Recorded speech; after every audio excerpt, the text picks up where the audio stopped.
Whoa, you're okay? Derek? How did this get into my house? I got it. For the love of God, why?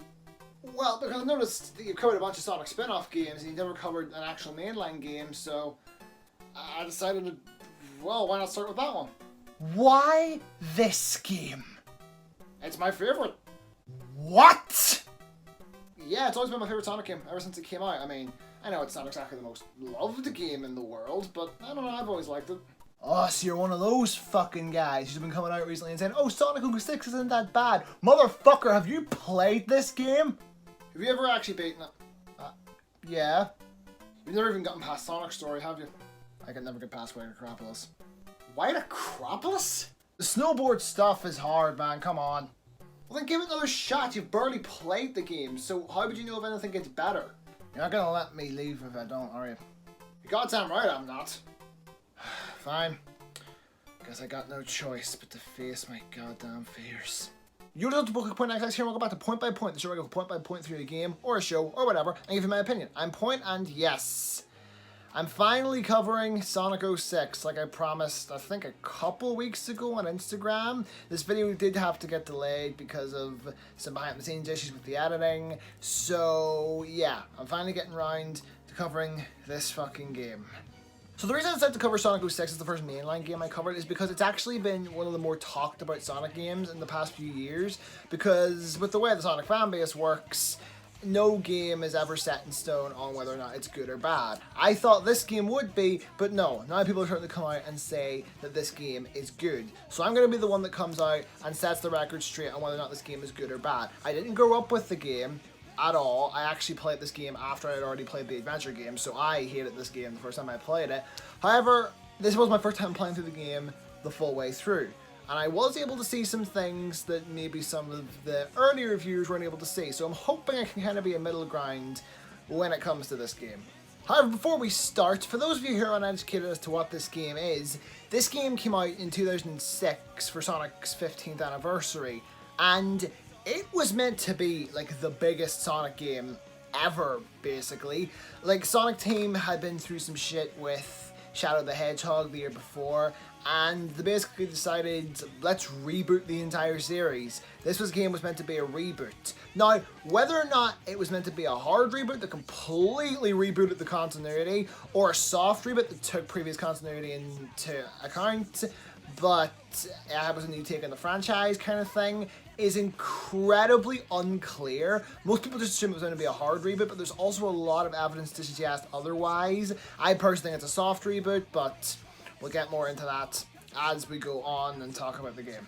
However, the game was rushed to market, and it's generally considered to be one of the worst games ever made. It was just unfinished, essentially, which we will talk about again once we get properly into this, but I just wanted to make that clear before this starts off. So I probably will be putting out some inconsistencies with the story, so if I say, oh, this doesn't line up with the previous games, then you know why. It's because I consider this game to actually be canon, and I don't consider this game to be a reboot, especially considering in Generations it's actually made clear that this is canon. So yeah, I will be pointing out shit like that. And I'm out of things to stall with, so I guess let's get into this.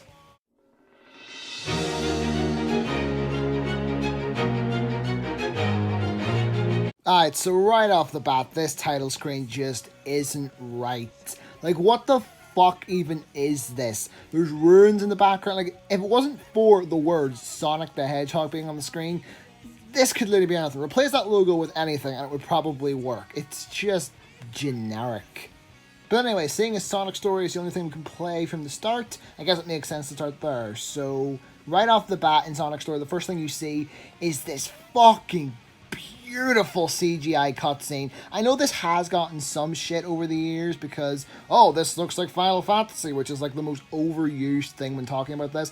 And while I can see it, and Jesus, Eggman looks horrible, I love this cutscene so much. Especially when Sonic shows up. This is one of the most badass introductions to a character in, well, anything.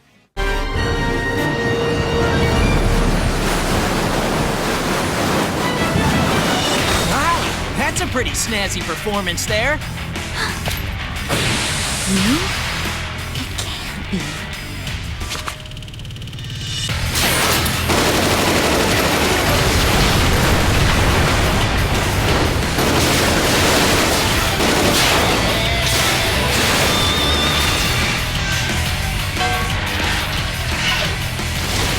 I'm Sonic! Sonic the Hedgehog! Not the irritating Hedgehog again! Attack!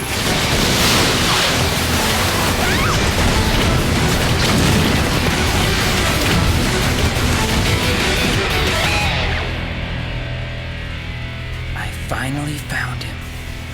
The Iblis Trigger. But before we move on, I do want to give some context. So this is Princess Elise. She's really, really important to this game's story and is one of the more controversial aspects of this game. I'll get a little more into her character as we move on. And this is Silver the Hedgehog. He's another new character from this, slightly less controversial, and he actually appears in other games after this. Again, I'll get more into his character as we move on. So moving on to the next cutscene, and you can tell this was their first time working with 7th gen hardware. The downgrade from the last cutscene to this one is ridiculous. Like, as they would go on, they would get better with this. Like, Sonic Unleashed, sometimes I can't tell the difference between the CGI cutscenes and the in-game ones. It's that good. But in this game, yeah, that is jarring.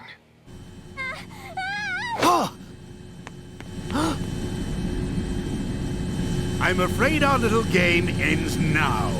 Motherfucker, we just saved her and she's already been kidnapped again before I can even start gameplay. This game is moving 1,000,000 miles a minute, and even for a Sonic game, that's too much.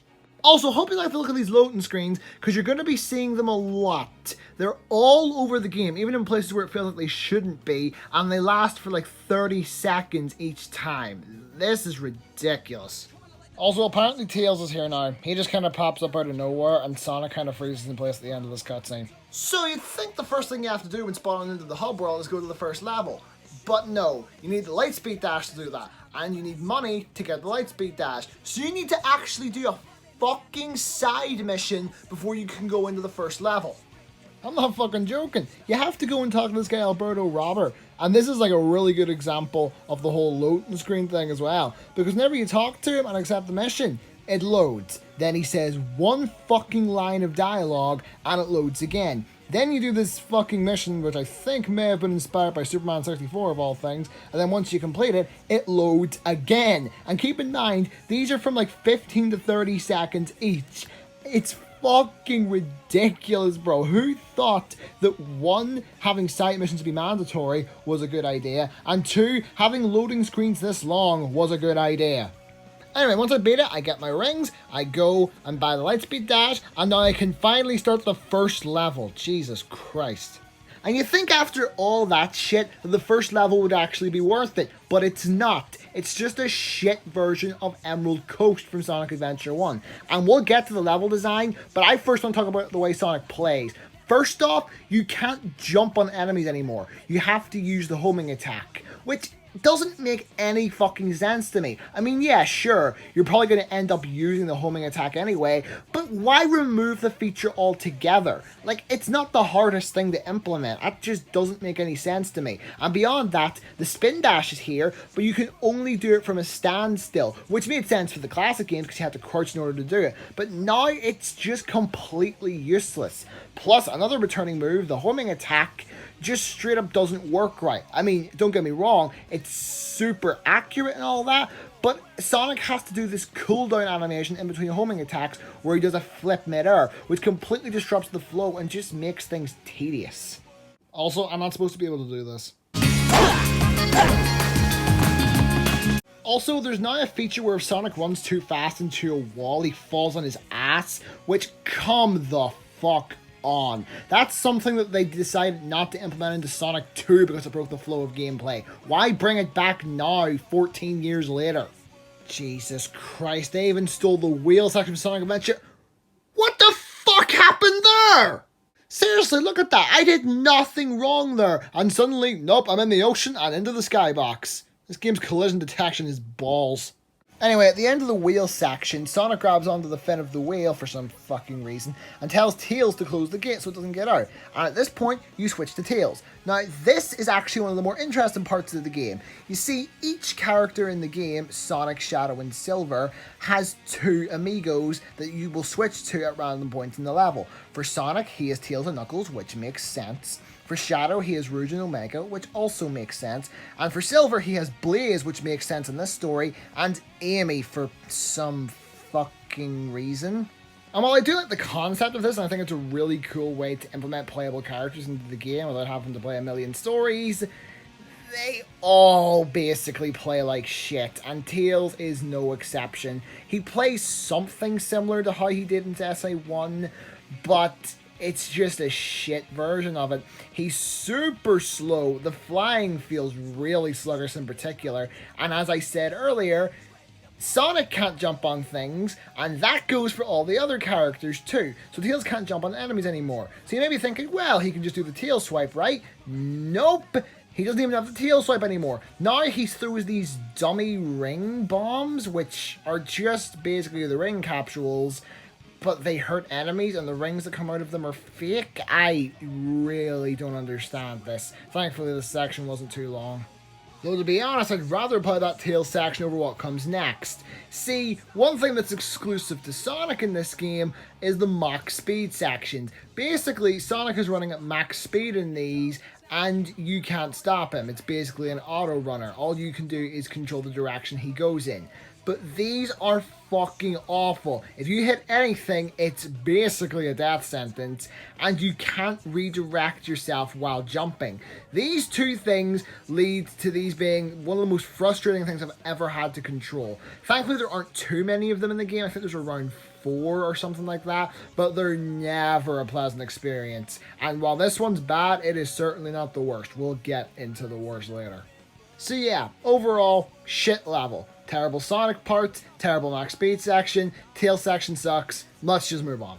It looks like the princess was moved to another location. Let's head back to the city.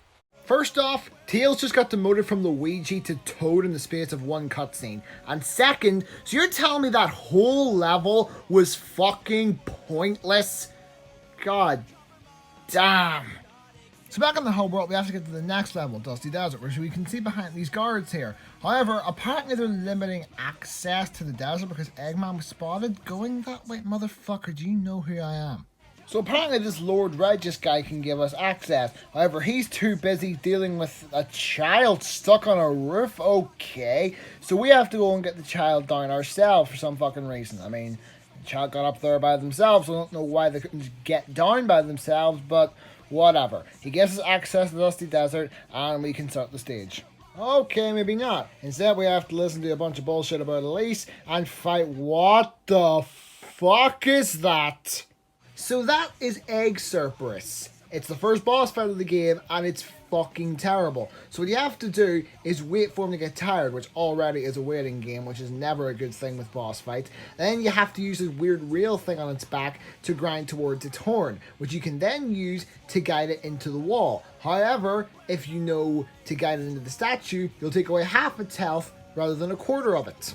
It seems pretty straightforward, but the problem is, it's janky as fuck. Sometimes grinding on the goddamn rail just doesn't work, and you'll just fall through his head. I don't know what the fuck causes that. And for some reason, whenever you get on his horn, he just refuses to listen to you sometimes. And I'm not talking about that as in that's the game being badly programmed. For some reason, they programmed him to just not listen to you, but it's not something you can combat, and I really don't see what the point of it is. It just feels like a goddamn nuisance. How long is this gonna go on? Sonic, buddy, I've been asking myself that question since this whole thing started. So the next level is Dusty Desert, and in this one you're carrying Elise. So you can't do the spin dash in this one, not that you would want to, but instead you can do this weird shield thing which allows you to walk over the sand, which is apparently quicksand. And yeah, this level is fucking terrible. The quicksand is really hard to avoid, so whenever you're coming towards it, you don't really have the chance to put the shield on. And plus, if you just mash the shield button rather than hold it, it lasts way longer, which is a huge design oversight. And plus, I was able to do this shit close to the end, so yeah, overall not a very good stage. I'm so happy. Are you? Oh god, Windows XP's back for revenge. Everybody get down.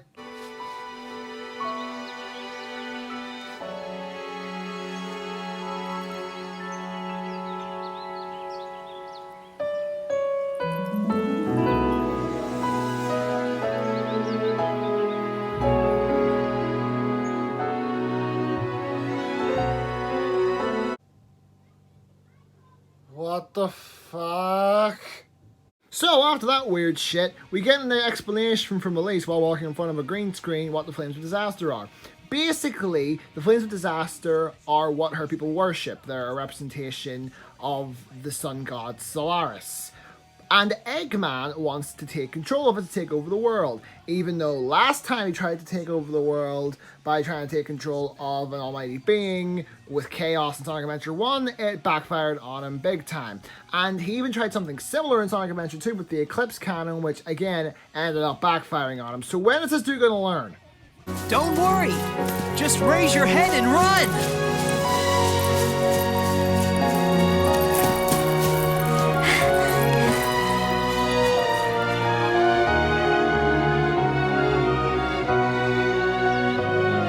Feels great, doesn't it? Yes, I've never run so fast before. Nothing starts until you take action. If you have time to worry, then run. Motherfucker, that's terrible advice! Just telling her to run away from her problems. She's a fucking princess. She has responsibility. You know what? Why the fuck am I trying to talk sense into a blue hedgehog who runs at the speed of sound?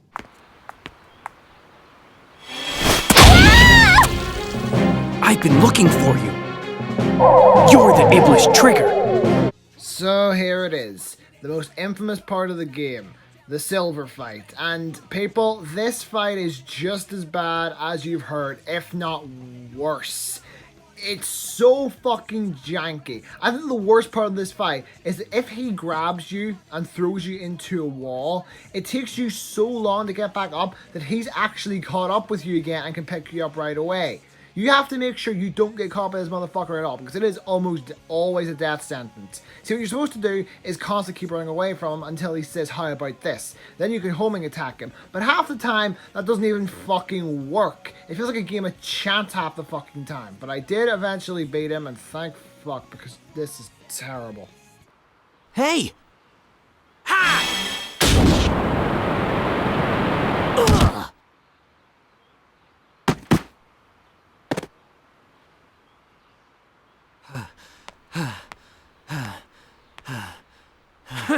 Is this a joke? How could someone like you cause the destruction of our world? Motherfucker, he beat your ass and you hit him with a cheap shot. That is fucking bullshit and you know it. Ha! Don't you dare turn your back on me! Jeez, pretentious much? So it's almost about to kill Sonic when Amy comes in and Jesus Christ, what happened to your face? Like, none of the characters look amazing in this game, but Jesus Christ, what did they do to Amy? She looks fucking horrifying. Like, I swear to God, she wouldn't look out of place in the FNAF game. Like, look at that! It's fucking horrible! So after that horrifying monstrosity saves Sonic, he's off to save the princess, who, yes, got captured again. Jesus Christ. So in order to save the princess, we need to move into another part of the city, but we can't get in there unless we talk to the captain, apparently. So we go over to this guy, and he basically tells us, well, talk to everyone, you're meant to find him eventually anyway, which is basically my logic. And then we have to go and do this fucking side mission where we have to try and work out who the captain is. Who was it? The same motherfucker who sent us on this mission. Motherfucker, I am trying to save your princess and basically your entire goddamn city. Don't fuck with me. So once that's done, Tails lets us know that Knuckles wants to meet us at the town's warehouse. I'm not entirely sure how he got there when we couldn't, but whatever. But once we get there, we have to fight a bunch of robots, which is a pain in the ass and takes way too goddamn long. Not entirely sure why I had to do this, but anyway, I finish it off and get talking to Knuckles, who tells us that he has a message from Eggman. We see it, and Eggman basically says, hey, if you want to see the princess again, you gotta give me your Chaos Emerald. He's pretty cocky. It's most definitely a trap. I don't think Eggman will honor his agreement. Oh, fucking really?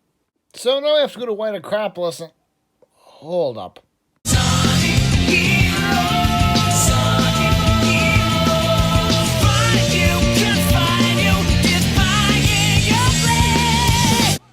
White Acropolis, you have to fight more fucking robots. What is this game's obsession with robot fighting all of a sudden? What the fuck? So, once the robots are beat, you can enter White Acropolis, which is this game's snow level. It starts off with a snowboarding segment with the worst snowboard physics ever. You can go uphill on this thing. What the fuck? And here, just to cap it off, I actually died because of how bad the physics were with no lives left. And because this game doesn't have an autosave function, I had to play everything after the silver fight. So from the guard who fucked me over earlier, all the way up to the robots just before White Acropolis. Who tested this game? So I made it back up to White Acropolis and actually managed to finish the snowboard section. And to my surprise, the section after it actually wasn't that bad. I mean, it wasn't perfect, but I actually kind of found myself enjoying it. Even the tail section I thought was kind of alright. Definitely better than the one in Wave Ocean, so I don't know. Things may be beginning to look up, but I wouldn't bet on it. So we make it to Eggman's base, where Sonic, of course, actually gives him the goddamn Chaos Emerald. Dumb fuck. And, surprise, surprise, it was a trap. And Eggman sends Sonic, Tails, and Knuckles through time, where they end up in the future and meet Shadow and Rouge. What a coincidence. So it turns out they're in a post-apocalyptic future and they're trying to work out how to get out of there. Shadow thinks that Chaos Control could work, but they obviously need a Chaos Emerald to do that. And just watch this scene. I see. You mean using your Chaos Control will... Yes, but that alone is insufficient. Who directed that? Who directed that? That was one of the worst camera movements I have ever seen in anything ever. So this leads into the next level, Crisis City, and you know what? I really like this level. Even the opening snowboard part I thought was actually kind of interesting. I mean, with better controls it definitely would have been better, but overall, yeah, I thought it was alright. And then once you get into the actual level, yeah, I really like this. Had the controls been better, this would have been really, really good. But nothing can ever be too good in this game because this level has a max speed section. And this is the worst max speed section in the game. There's so much shit that flies towards you, and there's several parts where you have to jump over something, and that's where the whole not being able to redirect your position mid-air thing comes into play. This is a fucking nightmare, people. Jesus Christ. But we did get one good thing out of it, and that's this fucking line. That tornado's carrying a car! Yep, it sure is, Sonic. Well spotted. So after that, Sonic, Tails, and Knuckles are in this weird building, and they spot Silver, Blaze, and this guy who looks suspiciously like Shadow. And they're all talking about this guy called the Iblis Trigger, who apparently caused the apocalypse. This is why Silver was after Sonic earlier. We don't really get much more information on this in Sonic's story. We do in Shadow and Silver's story, though, so we're just going to have to wait for that to get context on this. Something we do find out, however, is that apparently Princess Elise died while she was captured by Eggman, which is then followed up by one of the stupidest things Sonic has ever said. If we don't return in time, Elise will die on board Eggman's battleship. Is anyone going to tell him that's not how time travel works? No, we're just going to move on. Okay. Also, apparently Rouge found the Chaos Emerald now, and her and Knuckles are arguing like an old married couple for some fucking reason. And now this leads into the next level, Flame Core, and oh god.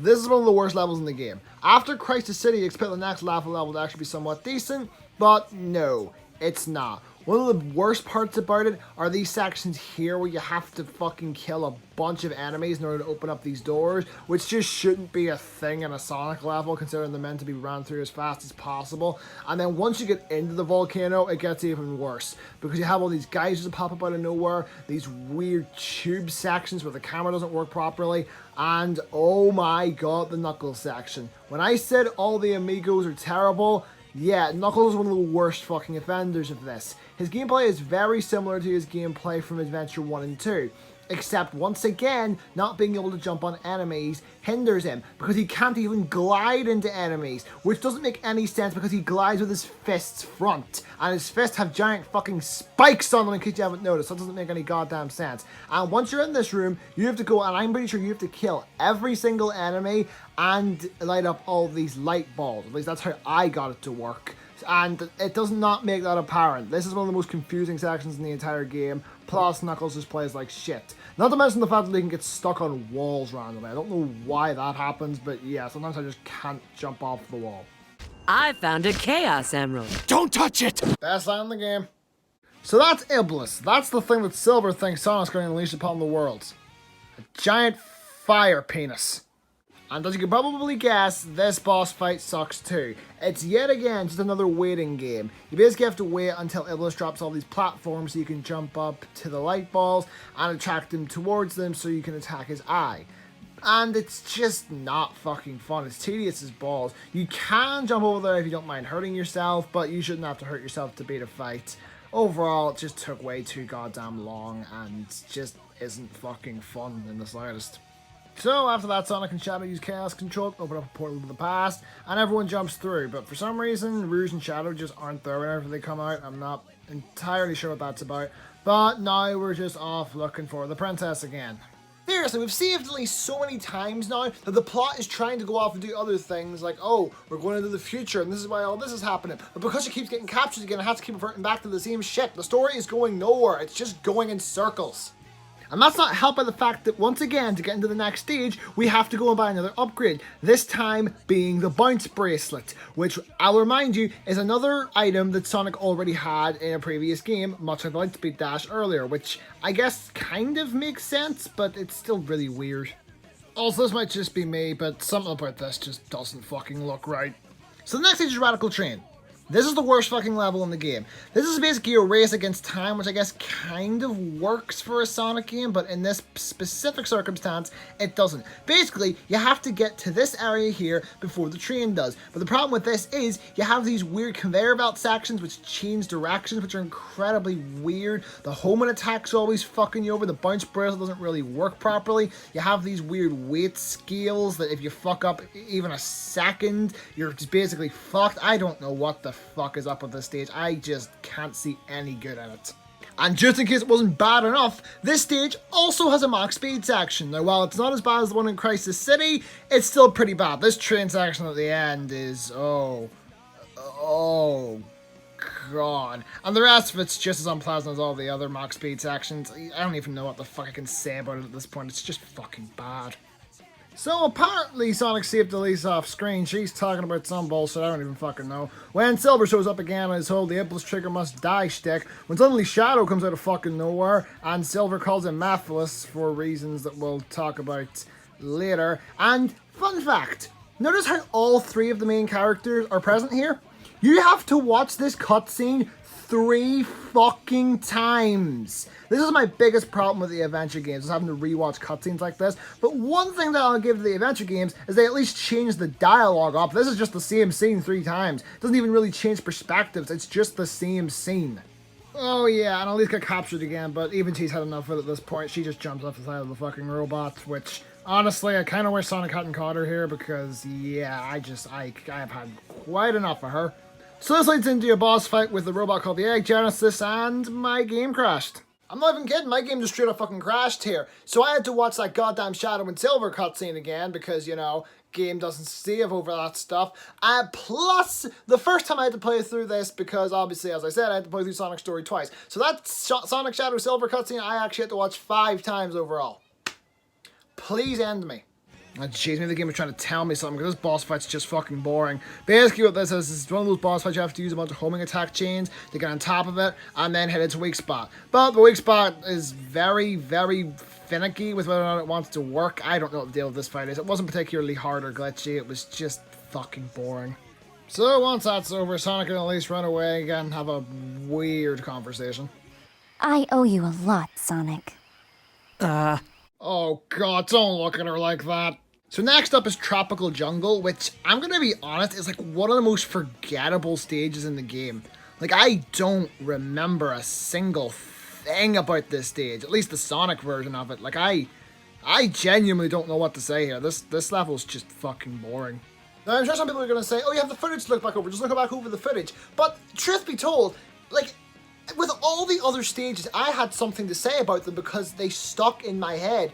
With Tropical Jungle, like, I'm not just going to go back over the footage to find something to say about the stage. If I don't remember anything, I'm going to tell you, just fucking came out of my mind. Which, honestly, I don't know whether that's better or worse than fucking Radical Train. Because Radical Train at least left an impression in my fucking mind because of how bad it was. With Tropical Jungle, it just was in and out. I just didn't fucking know anything about it. The only thing I can really say about it is it reminds me a little bit of Frog Forest from Heroes. I'm not entirely sure why, but that's literally all I can say about it.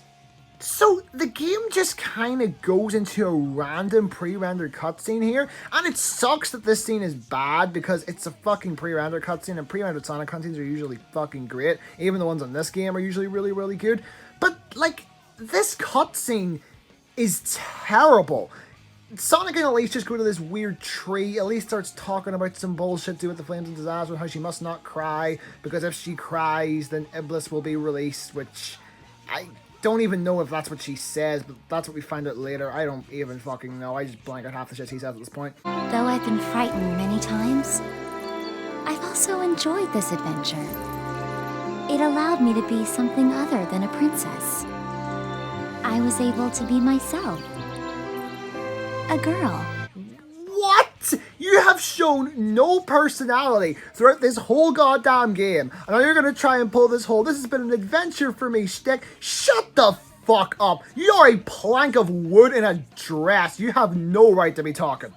Not to mention, this cutscene just feels like it could go almost anywhere in the game. It doesn't feel like it fits here specifically. It feels like it's just there, like they just wanted to put it in there somewhere, so they're like, fuck it, they're running through a forest, put it after the jungle level, or whatever the fuck, I don't know. It was like it was just slapped in here because they had an extra CGI cutscene, and they were like, come on, we gotta fucking make this game look as good as possible, which is just, ugh. Speaking of things I feel like they were just slapped in here, this cutscene is basically the exact same. The egg carrier's flying over Soliana, and it's saying, oh, if the princess does not turn herself in, I will do some shit. I don't fucking know. I'll piss on the moon again. And then suddenly Amy shows up halfway through it, even though she has had almost no bearing on Sonic's story this whole time. And this is the last time we see her for the rest of this story. I don't get that. Like, she even runs off like she's about to go and do something, and then we just never see her again for the rest of the story. I don't know what the fuck that was about. Jesus Christ, what is wrong with your face? Also, Elise is surrendering to Eggman. She got captured again! Oh jeez, this game's just getting worse. So now we're playing as Tails, and we have to play through all of Wave Ocean again, except this time depressingly better, which... My god, how is this better when Tails actually has a worse gameplay style than Sonic? And then afterwards, we just switch back to Sonic. That felt completely pointless. I feel like they're just trying to pad out game time now. This is ridiculous. So at this point, I was just running about trying to work out how to get to the next stage when this happened. Ancient castle? But to get there, you need to pass Soliana's test. The bishop will know more. So does somebody want to explain to me why she gets voice dialogue and no other characters in the Hub Worlds do? Like, not even the important ones. You could argue, oh, she's an important character, but not even the Bishop or Lord Regis get voice dialogue. Like, why her out of everybody? Was everybody meant to have voice dialogue at one point, and this is just like a weird remnant? You know, I wouldn't even be surprised. This game is just that fucking fucked. So I go and talk to the Bishop, and he brings me to the forest area where I apparently have to go through the Soliana trials to get to the next stage. This feels so fucking pointless. There's 3 different trials, and I don't see how any of them are important to this.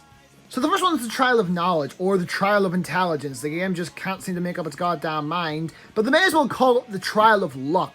Because basically all this is you have to go about and break all these boxes, but to get to some of them, you have to use the portals. And that would be cool if it wasn't for the fact that the portals have no indication as to where they lead. So you're basically just running about, trying to work out which portals go where, but so many areas look the same, and you just end up getting confused. Like, it just comes down to luck whether or not you work out the right path. So this one was just fucking bullshit.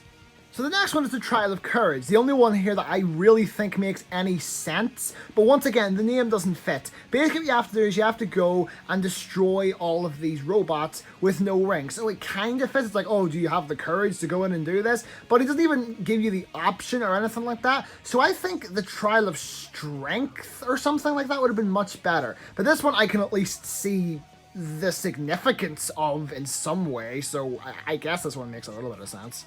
So the third and final trial, the Trial of Love, is the only one with an actually fitting name, but feels completely pointless. It's also the easiest one. You're thrown into a little world where there's two portals, one with Elise next to it and one with Amy next to it. Basically, you have to choose who you prefer. Who am I going to put Sonic with? This weird human girl with the fucking personality of a wooden plank? Or a girl he actually has chemistry with and is, you know, the same fucking species as him? Oh, that is such a hard choice. I'm going to be here for art. I went with Amy, because who the fuck else am I going to go with?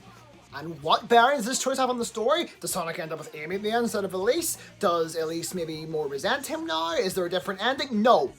It has no effect on the outcome of the story. What in the name of Jesus Christ was the point of this? Like with the other ones, it's like, oh, you have to do these side missions like you do with everything else. But with this one, it's a fucking choice. Just have it fucking, like, have it matter. Have the ending of the story change or something. Like, what was the point? You've chosen your long-time love. Dude, in what fucking world is Amy Sonic's long-time love? So after all that bullshit, someone must have given Gandalf a call because a fucking eagle shows up and brings Sonic to the next mirror. At least I think that's a mirror. And then that causes a cutscene to play where Silver saves Sonic out of goddamn nowhere, and the only real explanation we're given for this is circumstances have changed. It doesn't tell us why circumstances have changed, but whatever, Sonic accepts it. And I'm going to give Sega a little bit of credit for this, because that is something Sonic is known for doing. Whenever a rival or an enemy becomes friendly, he just accepts it really, really quickly. Like he did it in Sonic 3 with Knuckles, he did it in SA2 with Shadow, so why wouldn't he do it here with Silver? I'll give Sega that. They're keeping consistent with their continuity here. So after that, we go right into the next stage, Kingdom Valley. Now, I had heard a lot of good things about this stage, so I initially had really high expectations for this stage, and it did live up to my expectations at the start. There's a lot of different branching pathways, there wasn't as much bullshit going on, I was actually really, really enjoying it. But then I got to the first load zone, and I had to play as Silver.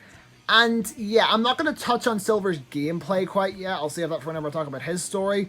But yeah, it's not the best, and this section wasn't really that good. Once you take control of Sonic again, it does get better, but it's still not perfect. But I think that all might be down to this one section that kept giving me hell. There's this one part here where you're jumping on a rope and you have to light speed dash across this gap. I don't know why, but the light speed dash just refused to work here. It either just didn't work at all, or it worked for a couple seconds and then dropped me into the water. I don't know, maybe I'm just doing something wrong, but this seemed incredibly janky to me, and I think it may have ruined the entire stage for me, because I do actually remember liking parts of this stage. However, this stage also has a Mach Speed section. And I heard a lot of bad things about this Mach Speed section in particular. I heard it was the worst one in the game, but I didn't find it too hard. I was able to get through it pretty easily both times I played it, and I don't know what people are talking about. Maybe I'm just getting good at them at this point, but no, I don't think this one was as bad. It's definitely not as bad as the one on Crisis City. Jesus Christ. So even after all that, we still fucking fail. Eggman somehow manages to crash the egg carrier, and Elise dies on there. And Sonic's about to lose all hope before Silver pulls a goddamn Chaos Emerald out of his ass, they Chaos Control, and Sonic goes back into the past to go and save Elise. But before we move on, I just want to point out that Blaze is here, but she doesn't say a fucking word in this cutscene. We'll get more into this later, but I don't think Blaze says a word to anyone except Silver in this game. She speaks in the presence of a couple other characters, I think like one other character actually, but she never says one word to anyone who isn't Silver. You'll see my point later on, but I just wanted to point that out. So you make it back to the past, and you have to get to the next level, Aquatic Base. But they don't make it incredibly clear how you're meant to do this. What you're supposed to do is go to all the different bell towers around town and ring the bells and have them all going at the same time. But the game doesn't tell you this directly. You have to go and talk to a bunch of the townspeople, and eventually you'll just sort of work it out. But I don't know why they couldn't have just had Sonic say it, or have something similar to like Tikal from Adventure 1.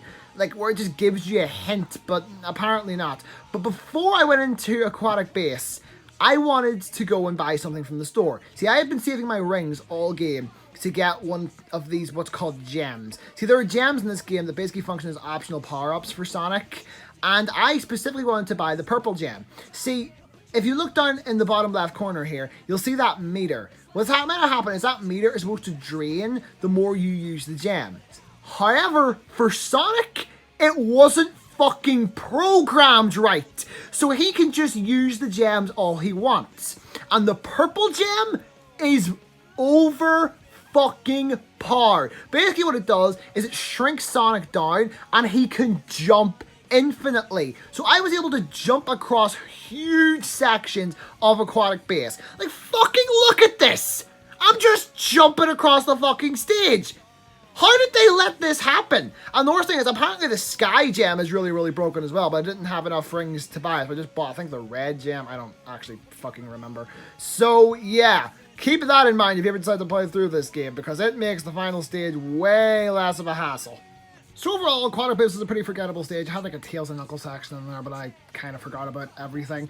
But then suddenly, when Aquatic Base ends, the game gets really, really good all of a sudden. Thrust increasing. Engine output at maximum. Course plotted. Gate open. Lifting off.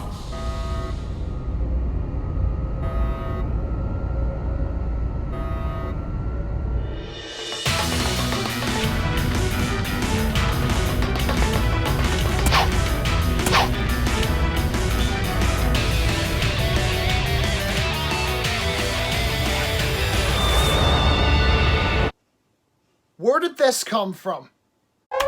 Why is this happening? No! Playtime's over. Sonic!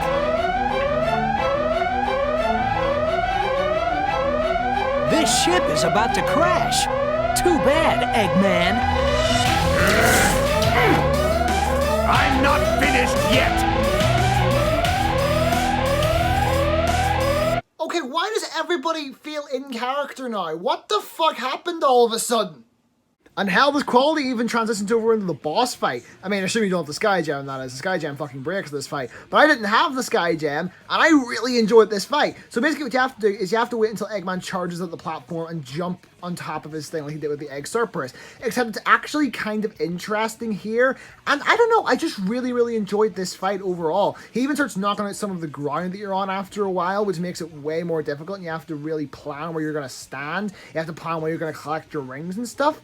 It's really, really good. It even kind of mixes what I think are the two most important things about boss fights, difficulty and cinematics. I always say boss fights should go more for cinematics if they're the final boss fight of something, but hell, this boss fight pulls them both off really, really well, and I gotta give it props for that.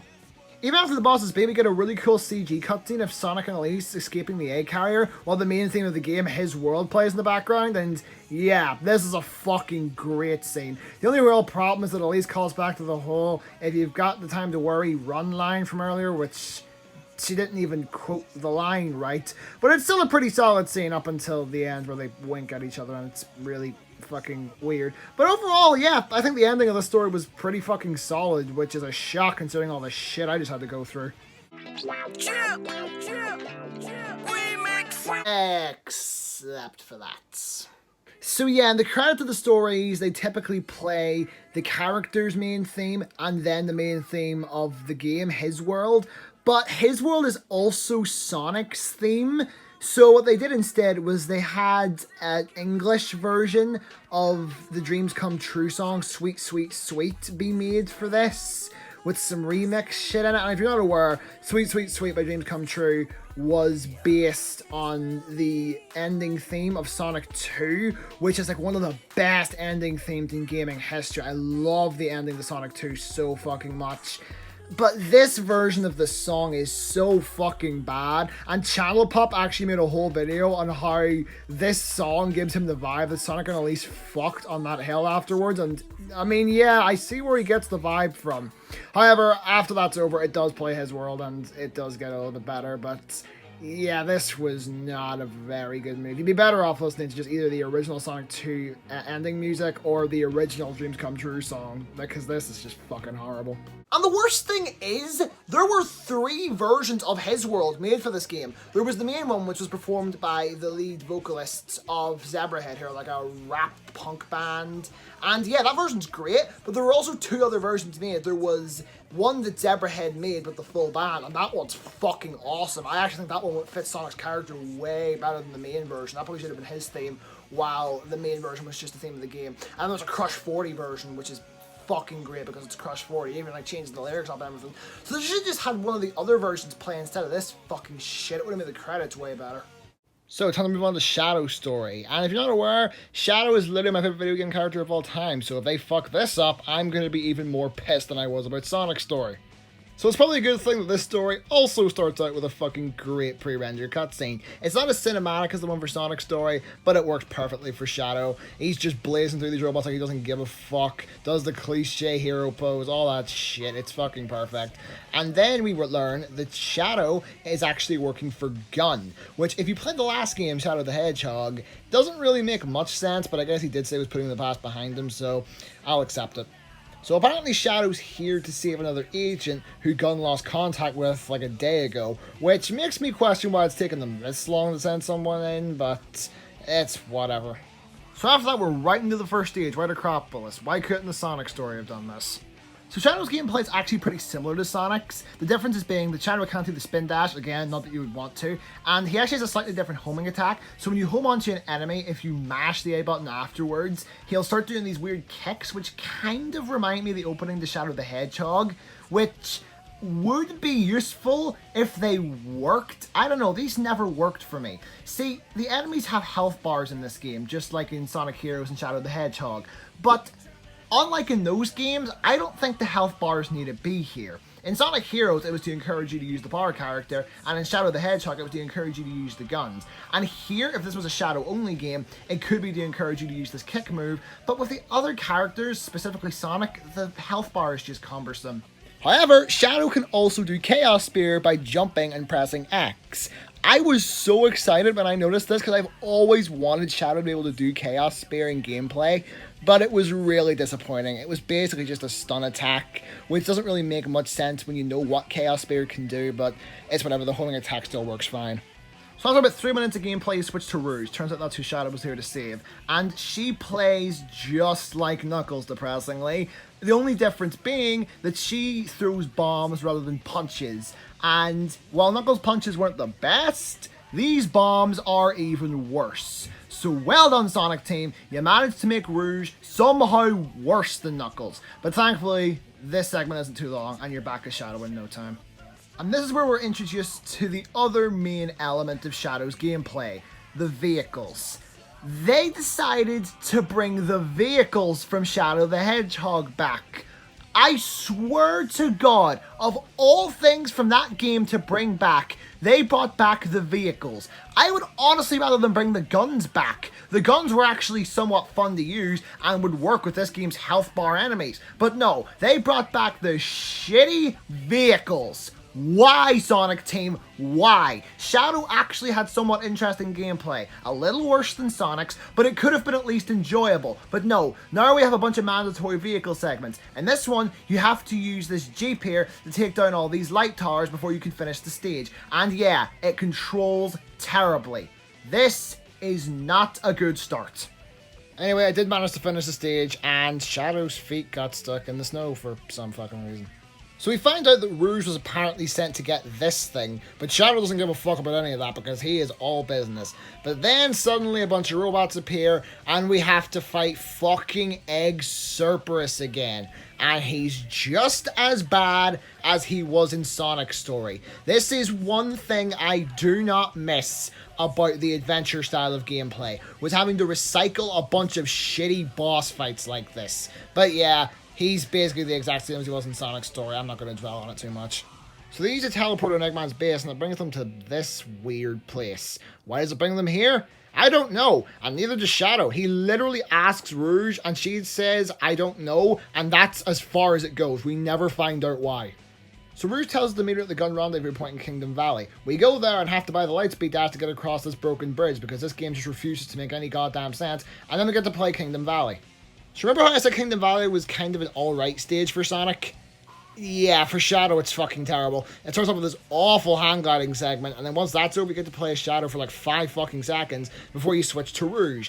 And as Rouge, you have to find 3 keys, Sonic Adventure 2 style. Now, when I heard this, I was like, oh, cool. But the problem with this is that you don't have a fucking radar. I swear to God, Sonic Adventure 1, the radar was great. Sonic Adventure 2, the radar was fucked a bit, but at least you still had one. This, which some people consider to be Sonic Adventure 3, and if you do, you can fuck yourself. Nothing at all. You just have to go about blindly until you find these keys. Jesus Christ. So once you get all 3 keys, you immediately switch back to Shadow and have to do another vehicle segment. This one is somehow worse. It's on a hovercraft, and I don't know what the fuck is wrong with this thing. I've never been particularly good at controlling vehicles on water in games, and yeah, this is really no exception. After that, the stage does get a little better, but overall, this stage just fucking sucked. So in the next scene, Rouge informs us that the King of Soliana used to live in this castle until 10 years ago. An incident happened thanks to something called the Solaris Project. But she doesn't tell us it's called the Solaris Project. Eggman does when he comes out of fucking nowhere. This guy has a serious habit of doing that. He then tries to take the Scepter of Darkness, which is apparently what that thing is called, from Rouge, who tries to fly away. Then he grabs her with one of those big fucking arm things, and she drops it, which causes this weird shit to happen.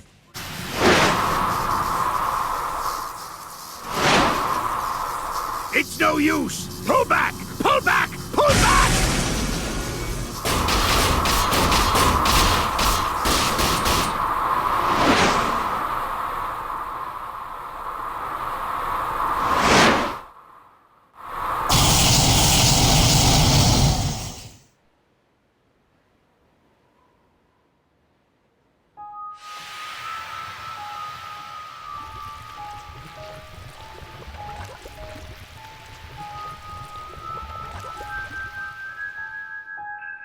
What? His shadow. Oh, how ironic fate can be. I would never have believed I would be resurrected through your shade. So you might recognize this guy from Sonic's story. He was the shadow-looking guy who Silver and Blaze were talking to in the future. His name is Mephiles the Dark, which is why Silver called Shadow Mephiles in that one cutscene. Apparently, he knows who Shadow is, but Shadow has no idea who he is. And this works perfectly, because Shadow has amnesia, and he has had it since Sonic Heroes. So this works fucking perfectly. That's one good thing I'll say about this game. Mephiles is actually really, really good. He's not perfect, and we'll get into that later, but Mephiles is one of the few really, really good things in this game. Even his voice is just really fucking creepy. So Mephiles then sends Shadow and Rouge to the future, which is how they got there in Sonic's story. Also, when Shadow thinks about who Mephiles is, for some reason the screen goes black and white. This doesn't happen anywhere else in the game. This was weird. So Shadow and Rouge find a computer, and that's how they work out that they're in the future. Shadow then says that the power that sent them there feels similar to Chaos Control, which is how he worked out that that's what would send them back in Sonic's story. They then meet Sonic, Tails, and Knuckles, and from this point onward, everything is basically the same. All the same cutscenes play, everything is the same. There's only really a few differences. So Shadow's Crisis City is a little bit different. The opening segment, rather than being on a snowboard that you can't get off of, Shadow's in a Jeep, which you can get out of. And when you do get out of it, you can basically play the entire snowboarding segment on foot, which is way better. The second part of the level is exactly the same as it is for Sonic, which is a good thing, because that segment was great. However, the third part of the level, which was pretty good with Sonic as well, is different. It's a hang gliding segment, and while yes, this is worse than what Sonic had, it's better than the Mach Speed section that Sonic had. And in the fourth part of Shadow's level, it's completely different. So there's no Mach Speed section here. So overall, I think Shadow's version of Crisis City might actually be better than Sonic's, which is very weird.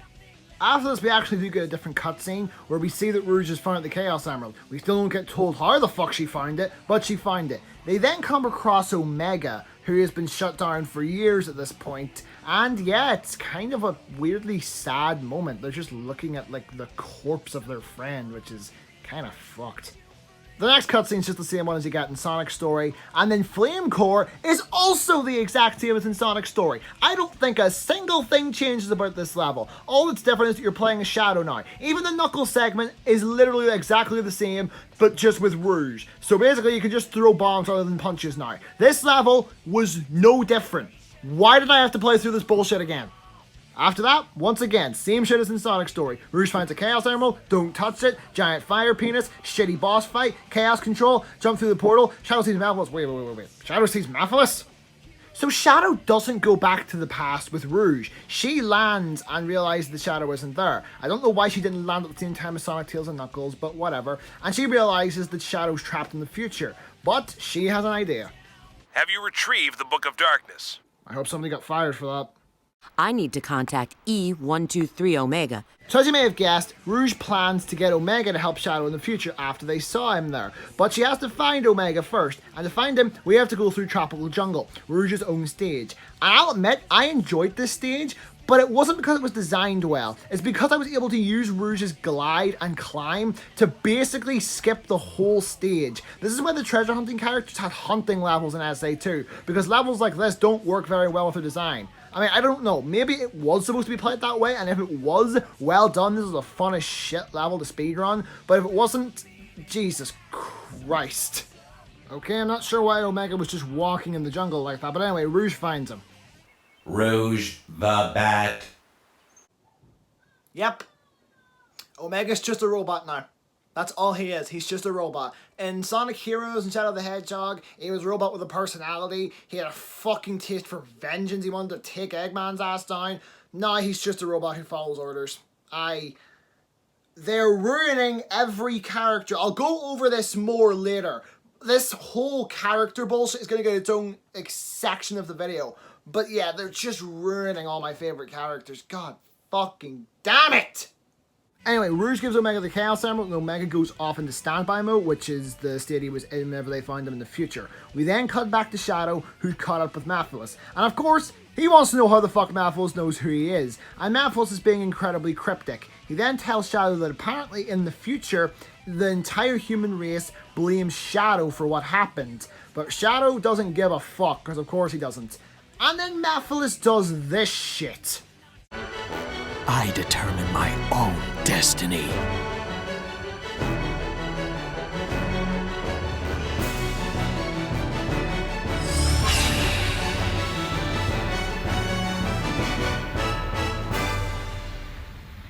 Yeah, I love Malphus' design. He's literally like an evil looking version of Shadow. That is so fucking perfect. He even looks really, really intimidating and weirdly creepy with his lack of nose and mouth. I don't know, that design is so fucking good.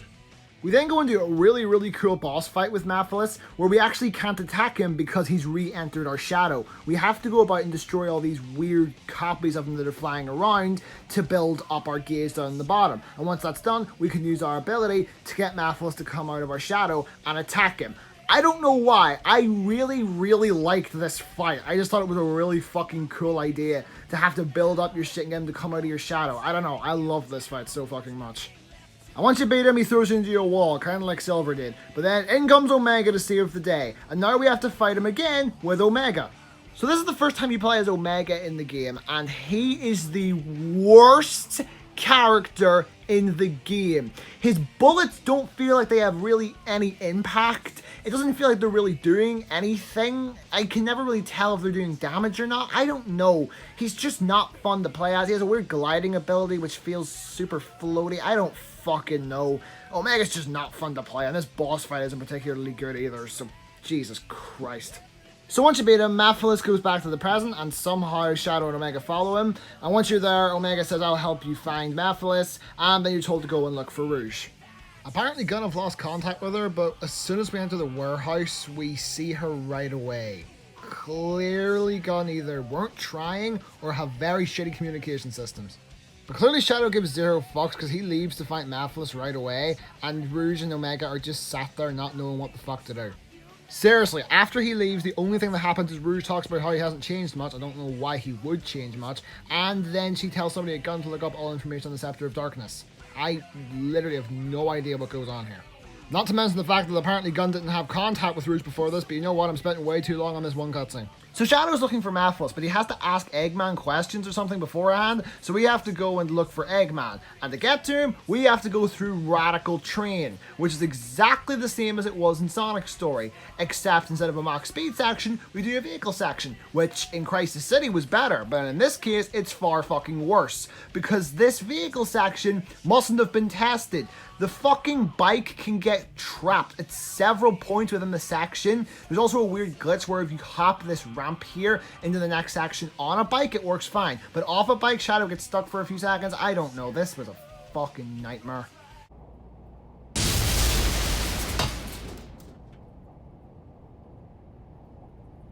Wouldn't the door have been easier? You're on a train.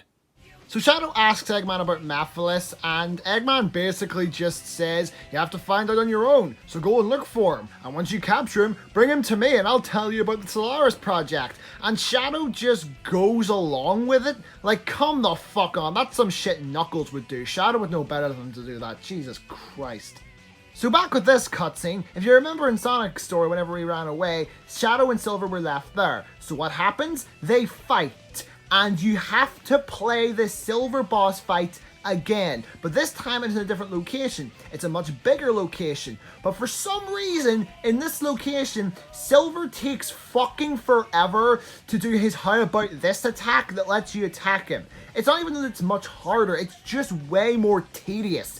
I don't know why nobody ever talks about this version of the fight compared to the one in Sonic's story. Because yeah, while you don't get as much bullshit attacks, he takes goddamn forever to give you an opportunity to attack him, which just fucking drags the whole thing out. But beating is semi-worth it just to get this fucking cutscene. Chaos control! I love that kick more than I love most people in my life. So Shadow tries to be the person who tells Silver it's no use, but Silver just refuses to listen to him, and somehow they both just chaos control a fucking time portal, and then Shadow tells Silver that Mephiles is lying to him, even though he has no reason to know about that. I have no words. That is stupid. So Shadow and Silver go back in time 10 years to when this infamous incident happened that everybody keeps talking about. We see it, and apparently Elise's dad caused a giant explosion which separated the two parts of Solaris, Iblis and Mephiles, into two separate parts. A younger Elise was also present at the time, and afterwards Shadow and Silver agreed that Shadow's going to go after Mephiles and Silver's going to go after Iblis. But at this point, Elise's father gives Shadow the Scepter of Darkness and tells him to use that to seal Mephiles.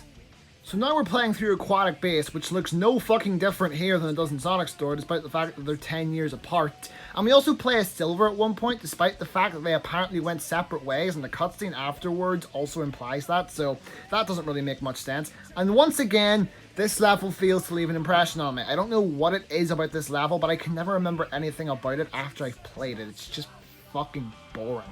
So once you beat the level, Shadow seals Mephiles inside the Scepter of Darkness using Chaos Control, and we learn that this is how Mephiles knew Shadow earlier. But this makes no sense with the way this game's story handles time travel. If you recall, Silver's entire place in this story is that he wants to go back in time and change the past, resulting in a much better future for him. That would imply that this is one of the stories where if you go back in time and change events in the past, your future will change, which makes sense. But this thing with Shadow and the thing with Omega from earlier implies that this is one of those stories where time travel is a set event that's going to happen because it's destined to, just like everything else. You can't have them both at once, because if that was the case, Silver's future wouldn't be the way it is. If time travel is something that's destined to happen, that doesn't make any sense. Why does nobody ever talk about this when they're talking about this game's story? All people ever seem to talk about is, oh, Elise is a weird character and Mephiles' plan is way too complex. And yes, while I do agree with both of those statements, this is my biggest problem with the game's story. It breaks its own time travel rules.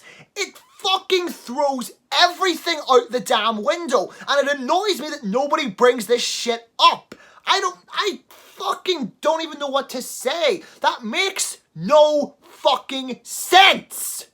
So Shadow and Silver meet outside, Shadow with the Scepter of Darkness, which he just sealed Mephiles into, and Silver with a younger Elise, who Elise's father had just sealed Iblis into. We learn more about that in Silver's story. They leave both of them behind, Elise obviously because you can't take a fucking person with you and they have no reason to. But Shadow leaving the Scepter of Darkness doesn't really make much sense. Because if you bring the Scepter of Darkness with you, surely the whole thing with Mephiles wouldn't have happened. He wouldn't have been released, you wouldn't have dropped it, blah blah blah blah blah. None of that stuff would have happened. Then again, with the way this game handled time travel, it's incredibly inconsistent, and maybe that's not how it works. I don't know. I'm gonna just stop talking about this, because if I don't, I'll probably go on a massive rage rant again. Anyway, they use Chaos Control to open up a time portal and go back to the present. You're back sooner than I expected. Omega is still in pursuit of Mephiles. So, where's the kid? What did you find 10 years ago? How does Rouge know about that? She wasn't there when it happened, and Shadow never explained his plan to her, if he even had the plan at that time, so what? So Shadow's plan now is to get another Scepter of Darkness somehow, and seal Mephiles with that. However, Gunn have no information on it, but apparently there is an archaeologist who's been studying it. However, apparently she's getting attacked by a bunch of fucking Iblis monsters, and we have to do a goddamn escort mission. Why are escort missions a thing? I'm not going to touch on this too much, because we all know escort missions suck, but Jesus Christ, why were they in so many games in this time period? Anyway, once that's beat, we now have to go to a certain part of Soliana and make a new Scepter of Darkness. So what we have to do is go to this fountain and light all these torches here. But for some reason, the torches just weren't lighting for me, so for ages I thought I got the memo wrong, but no, that is what you have to do, and it creates a new Scepter of Darkness, so I guess it was just that easy the whole time. Agent Shadow, E123 Omega has engaged Mephiles. Head to the Wave Ocean, head to Wave Ocean. Agent Shadow, E123 Omega has engaged Mephiles. Head to Wave Ocean immediately. They left an outtake in the fucking game. How do you make a mistake like that and have it get past the goddamn playtesters? Anyway, as that line suggests, we have to go to Wave Ocean now.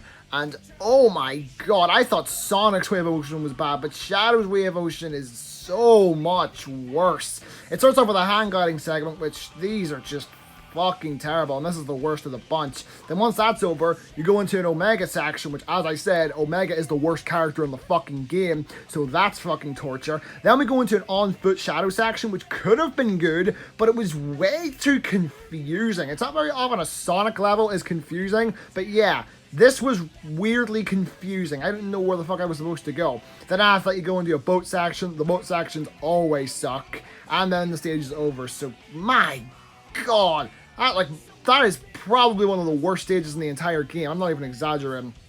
Anyway, we find Mephiles, and Omega just fucking loses his shit at him. He starts giving him everything he's got. And before Mephiles disappears, he tells Omega that apparently he's the one that betrays Shadow in the future, which is actually a kind of interesting plot twist. And at this point, Shadow feels like everybody's just going to turn their back on him. But then Rouge says that she will never turn her back on Shadow, and of course that gives him a little bit of hope. Why is it that as the game is actually getting worse, the story's actually kind of getting better? That is weird. Is that what we have to do? Do we have to trade good gameplay for a good story? Oh god, Sonic Team, why?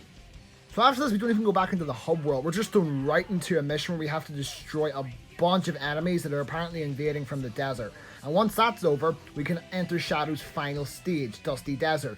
And I wasn't a huge fan of Sonic's Dusty Desert, but my god, Shadow's is far fucking worse. He started on the hovercraft section, which is pretty fucking bad. As I said, the hovercraft or boat or whatever the fuck sections are pretty fucking terrible. And then at the end of it, you end up going inside, and oh god, being inside in Dusty Desert is fucking torture. It's bad with Shadow, but it's even worse with Silver. I'll get more into this later, but yeah, this stage is fucking atrocious. So at the end of the stage, they finally find Mephiles, and you have to fight him in another boss fight. Now, we fought Mephiles 2 times before this. One of the fights was really fucking cool, and the other one was really fucking shit. This one is similar to the latter, but it has some interesting stuff in it. So Mephiles causes a bunch of illusions, these weird monster-looking things, and you have to beat all of them. Then he appears. The first time this happened, I was able to get him down to like 1 hit. And then afterwards, he starts causing the illusions again. So the second time he pops up, he has a bunch of illusions that you have to jump up on to get to him. But because of the way Shadow's homing attack works, it doesn't work properly. I swear to God, I did this so many times, and eventually I just lucked out and got him. When your boss fight doesn't even work with the character you're playing as physics, then there's a fucking problem. Did they even test this shit?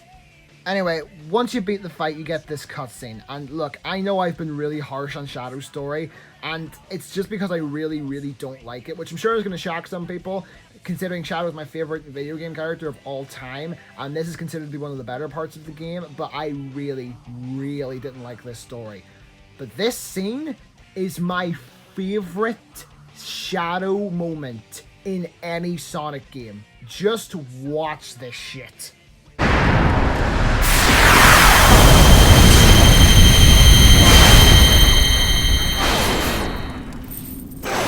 It's destroyed!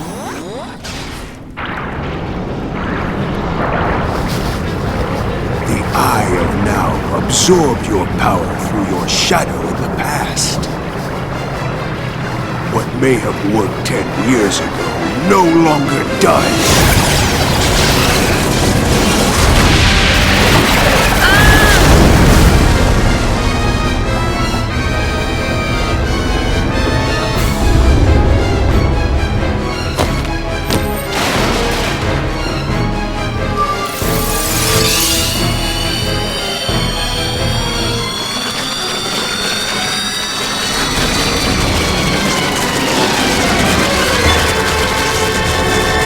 You must realize now that you cannot hope to stop me with your limited power.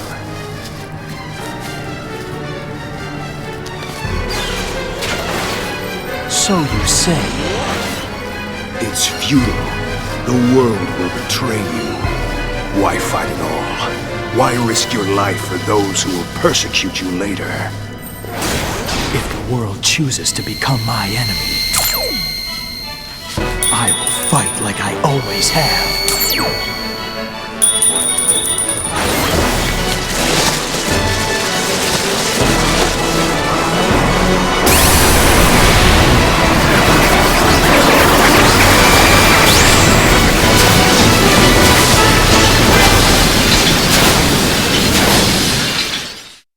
How is it that in a game where they fuck up almost every Sonic character's personality, the one person they get right is Shadow, who's like one of the easiest characters to fuck up? I don't think they've gotten Shadow right a single time since this game. How did they get him so right in this game and fuck every single other character apart from maybe Silver up? Like, holy fuck, that scene is so fucking good. Literally, the only way that scene could have been better is if whenever he takes the rings off his wrist, it played All Hail Shadow, because holy shit. Speaking of which, during the first half of Shadow's credits, it plays his theme song of the game, All Hail Shadow. All Hail Shadow was Shadow's theme in his own game, Shadow the Hedgehog, which came out a year prior, and in that game it was performed by Magnify. In this game, it's performed by Crush 40, and the Crush 40 version fucking replaces the Magnify version. When I was younger, I used to prefer the Magnify version, but nah, the Crush 40 version, this is like almost the perfect theme for Shadow. I think the only song that could possibly be a better theme for Shadow is Never Turn Back, which is also by Crush 40, but yeah, this is a fucking great theme, and it's one of the best songs in the game. There's only one song, vocal song that is, in this game, which is better than it, and we'll get to that later. So overall, Shadow's story was somehow worse than Sonic's. Sonic's story had a pretty weird narrative and a couple good stages, but most of the stages were just kind of alright, but not super terrible. With Shadow, I think almost every stage was terrible. I think the only stage in Shadow's story that was actually really good was Crisis City. Every other stage was fucking awful. And while yeah, Shadow's arc is good, the overall story is fucking terrible. The only two things the story have going for it is, as I said, Shadow's arc and Mephiles. Everything else is just fucking terrible. And I know that is a fucking hot take, and that everybody seems to really like Shadow's story in this game, but I really didn't like it, and I'm honestly kind of disappointed that I didn't like it, because I'd heard so much praise about it, and nah, I think it's worse than Sonic's, if I'm honest. So it's time to move on from Shadow's story onto Silver's story, and Silver is actually another one of my favorite Sonic characters. I think he's incredibly underrated, and this was his first ever appearance, so guess we'll see how this goes. So just like with Sonic and Shadow, Silver's story starts off with a fucking great opening cutscene of Silver describing his place in this world, basically, saying that the world was fucked up way before he was born, and he doesn't know why it's like this, but he has to fight every day to stay alive. When suddenly a giant flame comes out of nowhere and he does some crazy psychokinesis shit, and then Blaze comes along and says he's appeared again, referring to Iblis, and Silver fucking shoots across the sky at the speed of Superman. I genuinely think out of all three of the opening cutscenes to the stories, this one might be my favorite. I don't know why, I really like this cutscene. So much like Shadow's story, Silver's story doesn't waste any time getting into the first level. After the cutscene ends, you go right into Crisis City. Now, unlike Shadow, Silver plays nothing like Sonic. He's not as fast, and I don't know if he can jump as high, but what Silver can do is by holding down the right trigger, he picks up a bunch of items nearby, and then by pressing X, he can fling them at enemies. He can also glide for a slight bit, or I guess hover, by jumping and pressing the jump button again and holding it. Now, I really do like this gameplay style in theory, but the problem with it is picking things up doesn't work quite how you'd expect. See, when Silver picks up items by holding the right trigger, he picks them up, and if you let go of the right trigger, he just keeps them in the air. But they hover right in front of him, so you're clearly expected to use them and then drop them. You can drop them by pressing the right trigger again.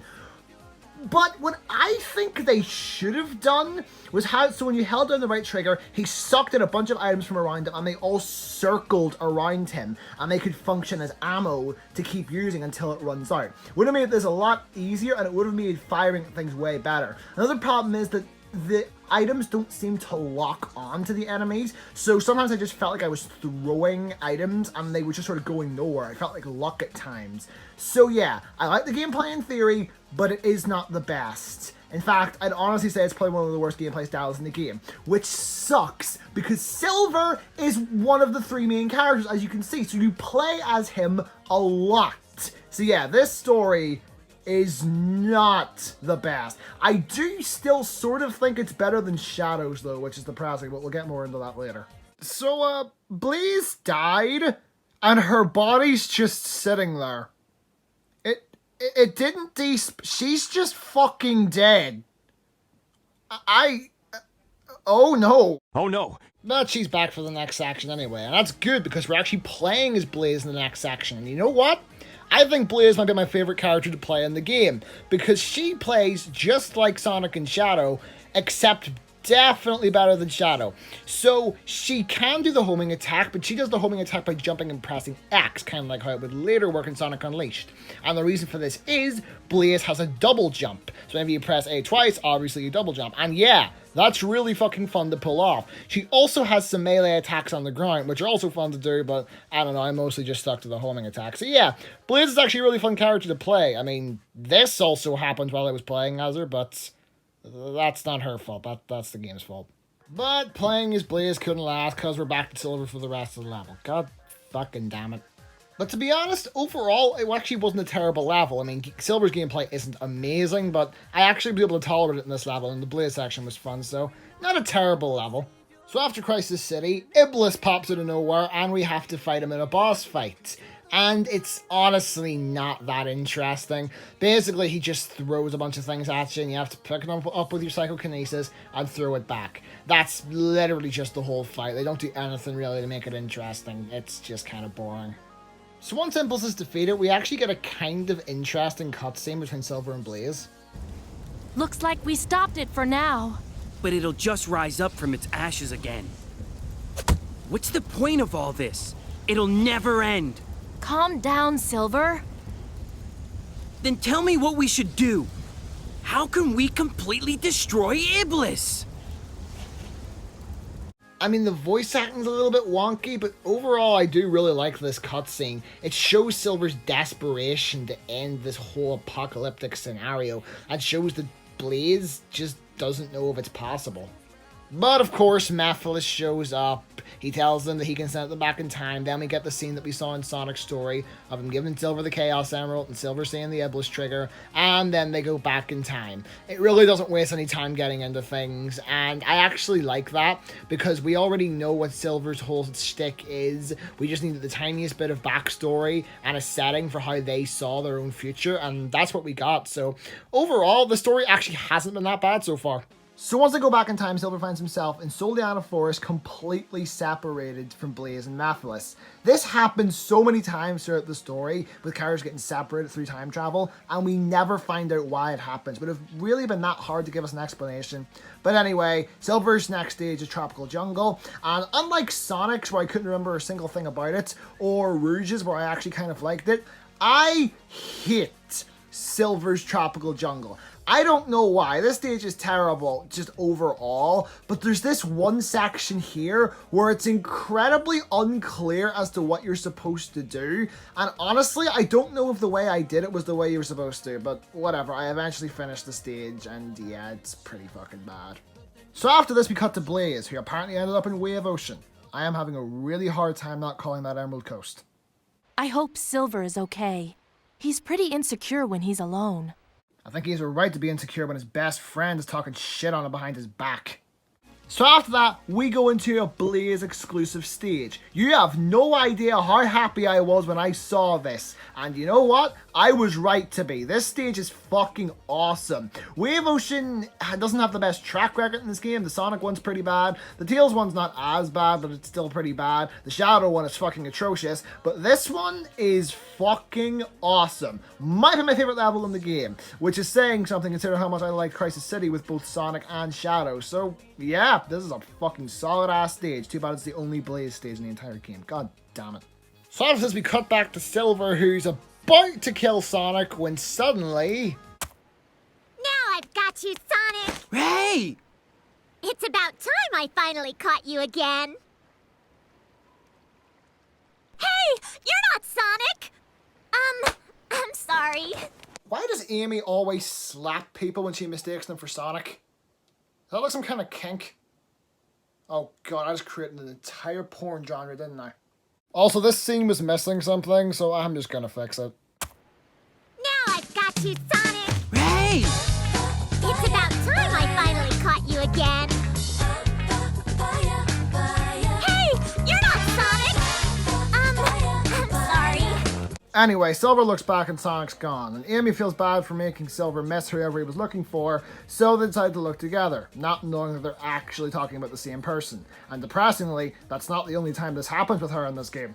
So after that, we start looking around town, asking people if they've seen the Iblis trigger, because Silver just assumes people are going to know what that means, the dipshit.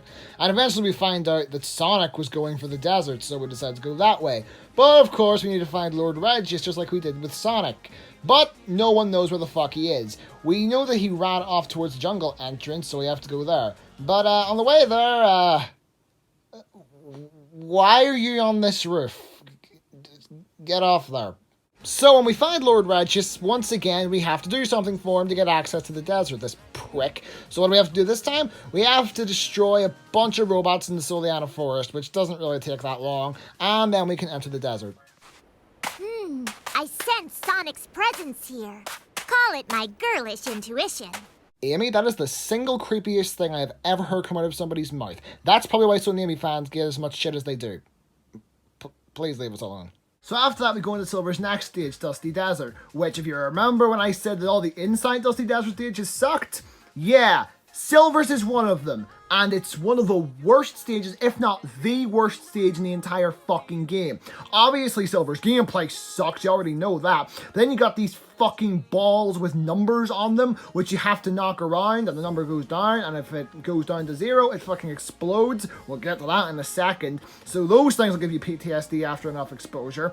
But then, we have fucking Amy's gameplay, which... it already doesn't really make sense that Amy is one of Silver's amigos, but her gameplay also sucks. See, Rather than basing it off of her Sonic Adventure gameplay, which was actually quite good, at least I think so, if you knew how to control it right, they based it off her Sonic Advance gameplay, which was some of the worst gameplay in a platformer. See, in this game, rather than doing a hammer jump whenever you use your hammer while running, she'll just fucking stop in place, which is a huge pace breaker, and it doesn't help that the hammer is incredibly janky to use and the animation is super slow. It's just fucking terrible.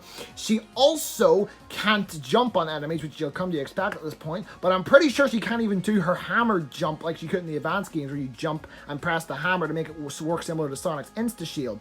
But Amy also has a double jump in this game, which would be kind of cool if it was fucking good, that is. See, Amy's double jump works nothing like Blaze's double jump, which is exactly how you would expect a fucking double jump to work. You jump, then you press the jump button again, and you jump again.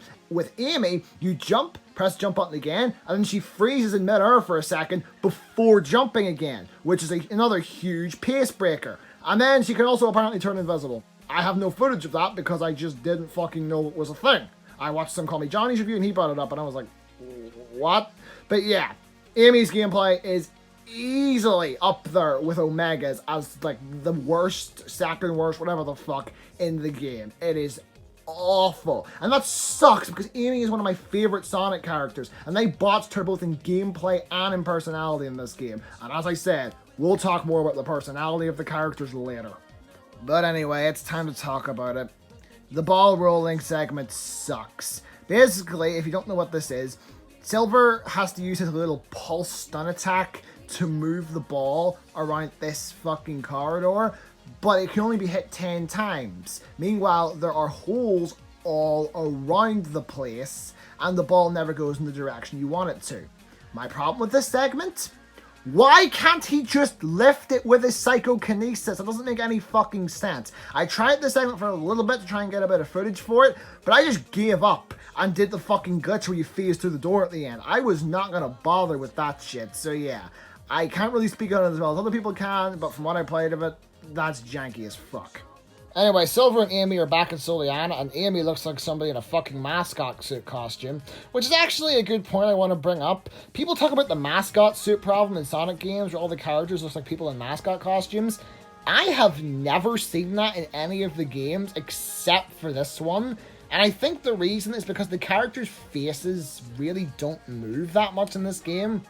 I don't know. It's never bothered me in any other Sonic game. Literally none, but yeah. In this game, it's really bad.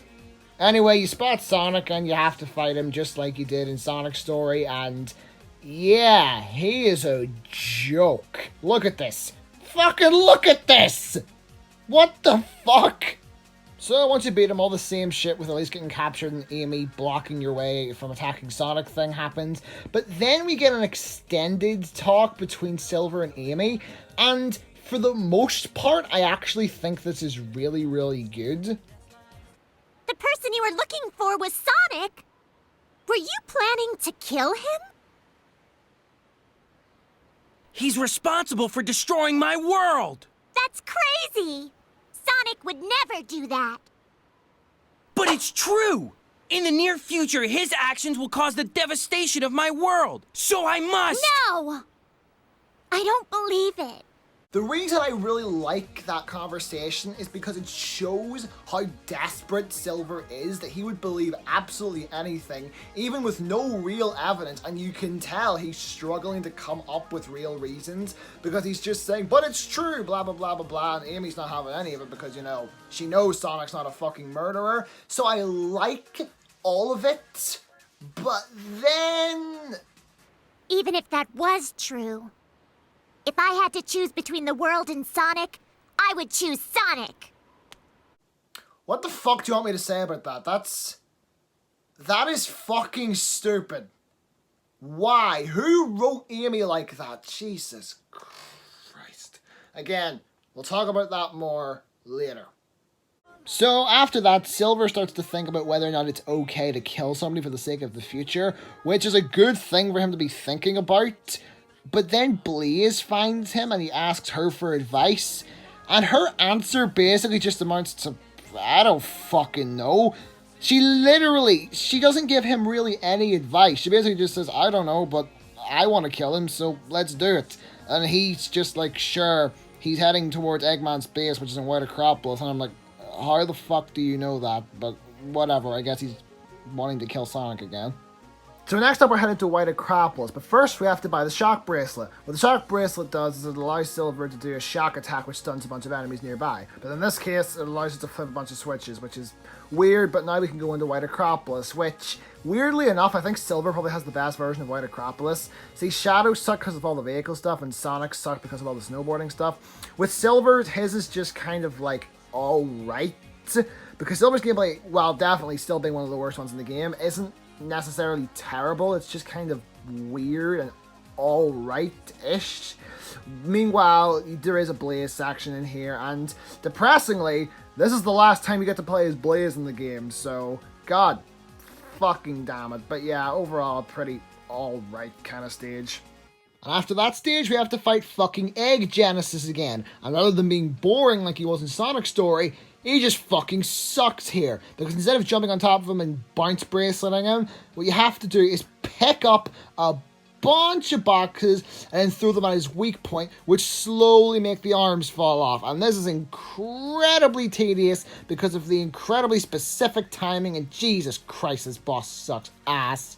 So once Egg Genesis is defeated, they find a Chaos Emerald, and for some reason Blaze knows what they are and Silver doesn't, which doesn't really make much sense. And Blaze literally tells Silver to keep it as a good luck charm, so what? But anyway, after that, we actually switch to Amy's perspective for the last time in this story, and I think in the entire game if you don't count the final story.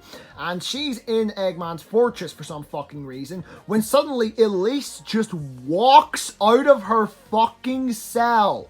How do you fucking do that? And then afterwards, they're out in Soliana, and we get one of the worst scenes in the game. This scene has come to be known as the girl talk scene, and yes, it's about exactly what you think it's about. Yes. But someone I know said to me, nothing starts until you take action. So I decided to heed his advice. You wouldn't happen to have some feelings for this person, would you? What? No, of course It's not. okay. Love changes everything. It feels like every little moment in your life is huge, doesn't it? Was that meant to make Amy look cute? Because that would have literally worked in any other game except this one. Any other Amy model, except for that fucking monstrosity, that would have worked with. Okay, point taken. I said point taken! So after that, you're thrown into a mission where you play as Amy and have to destroy a bunch of robots. This is the last time you play as Amy, and thank fucking God! But Elise gets captured again anyway, so I guess that was completely fucking pointless. So after that completely pointless side story, Silver and Blaze meet up with Mephiles again in Soliana, and understandably have questions about if he's sure Sonic's able to trigger and what Sonic did. But even though Mephiles is incredibly suspicious and basically just goes, stop asking questions, Silver still doesn't question this, the dumb motherfucker. I swear to God, I actually really like Silver as a character, but he is dense in this.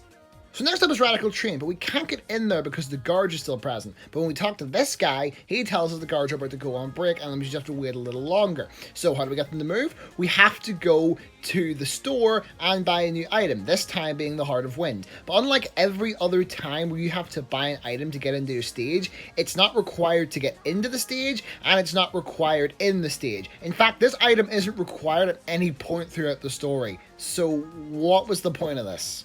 And as if that wasn't bad enough, whenever we go back, we have to do a fucking stealth mission where we have to avoid being seen by the guards to get into Radical Train.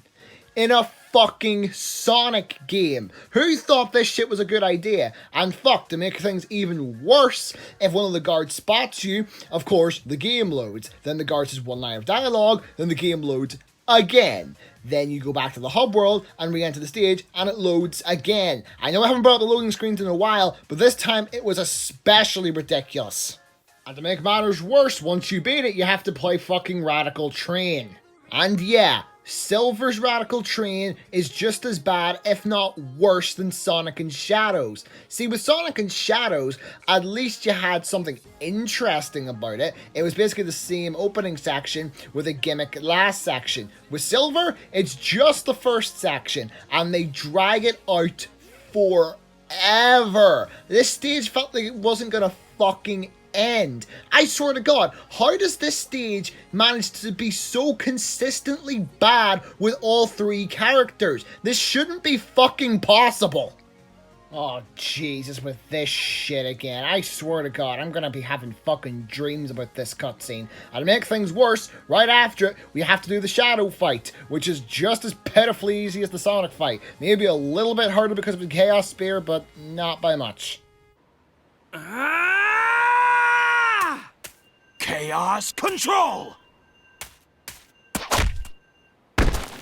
That almost makes playing through Radical Train again worth it. Almost.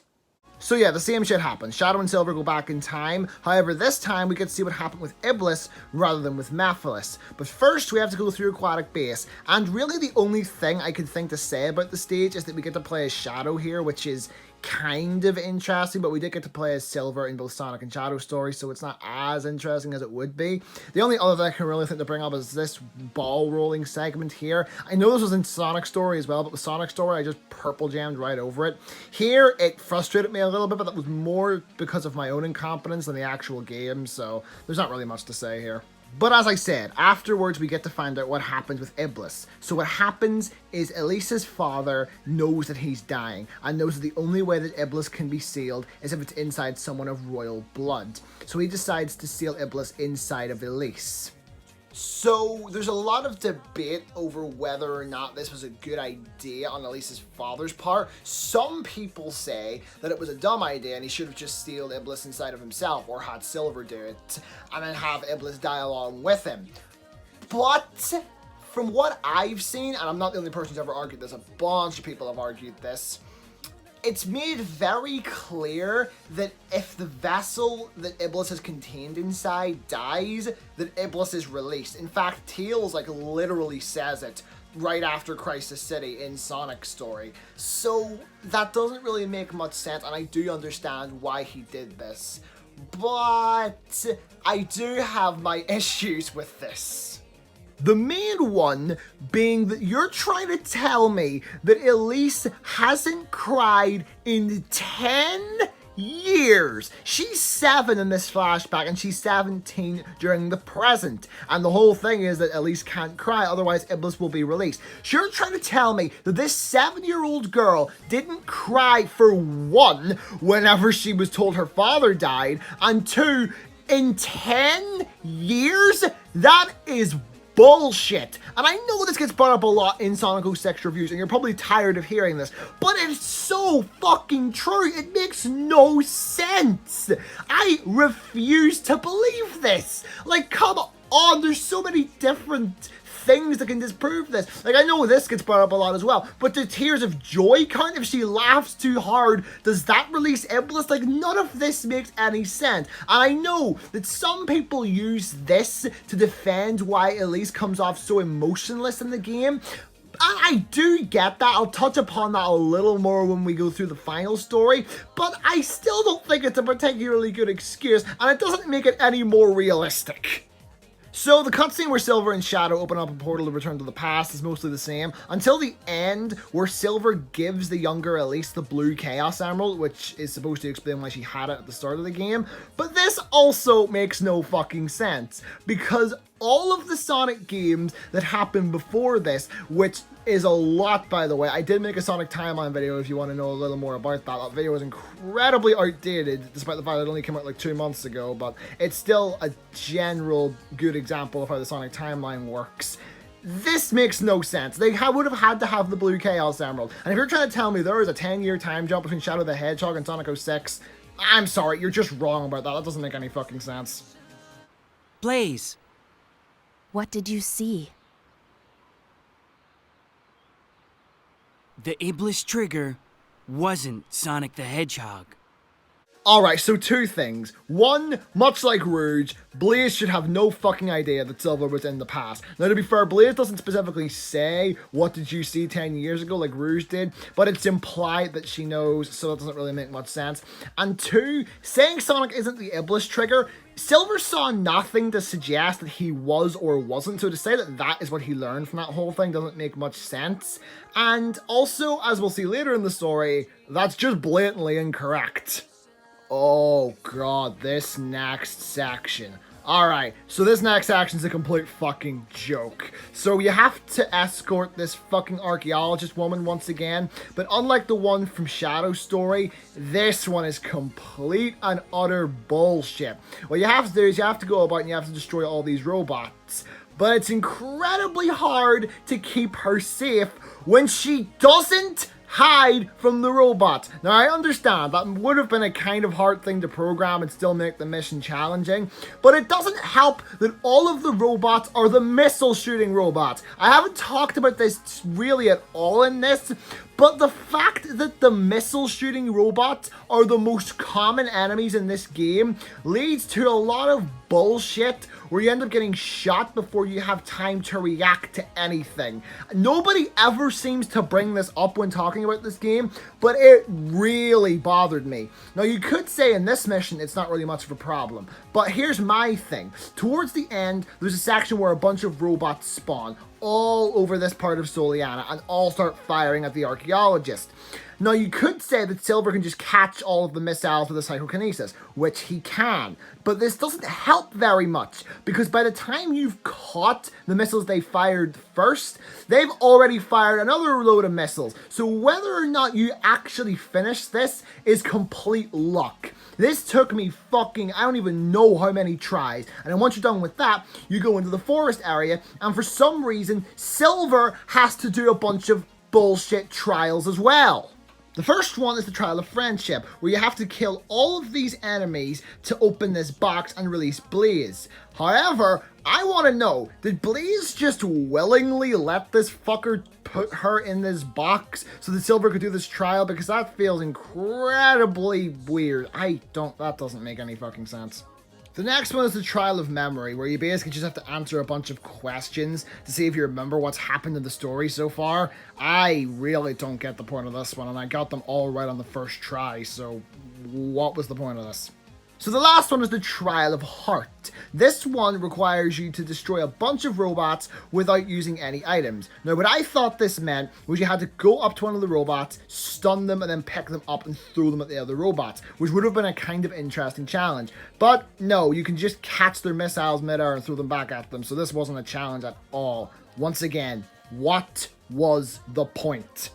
Also, unlike in Sonic's story, where the trials were listed as main missions on the minimap, these ones were listed as side missions. I want you to remember that. So Silver's next stage is Kingdom Valley, and before I talk about it, I want to talk about some other bullshit. So I got a game over during this stage, and because the trials that Silver does are considered side missions rather than main missions, I not only had to redo all of them because the game doesn't make you save right after side missions, so I just straight up forgot, I also had to redo the thing with the archaeologist. They put 4 side missions back to back without a save function in between. This game not having auto saves is bad enough, but not having the option to save after a mandatory side mission is even more bullshit. This recording ended up being like over 4 hours long because of this. This took me an extra hour to do. That is how bullshit this game's save system is.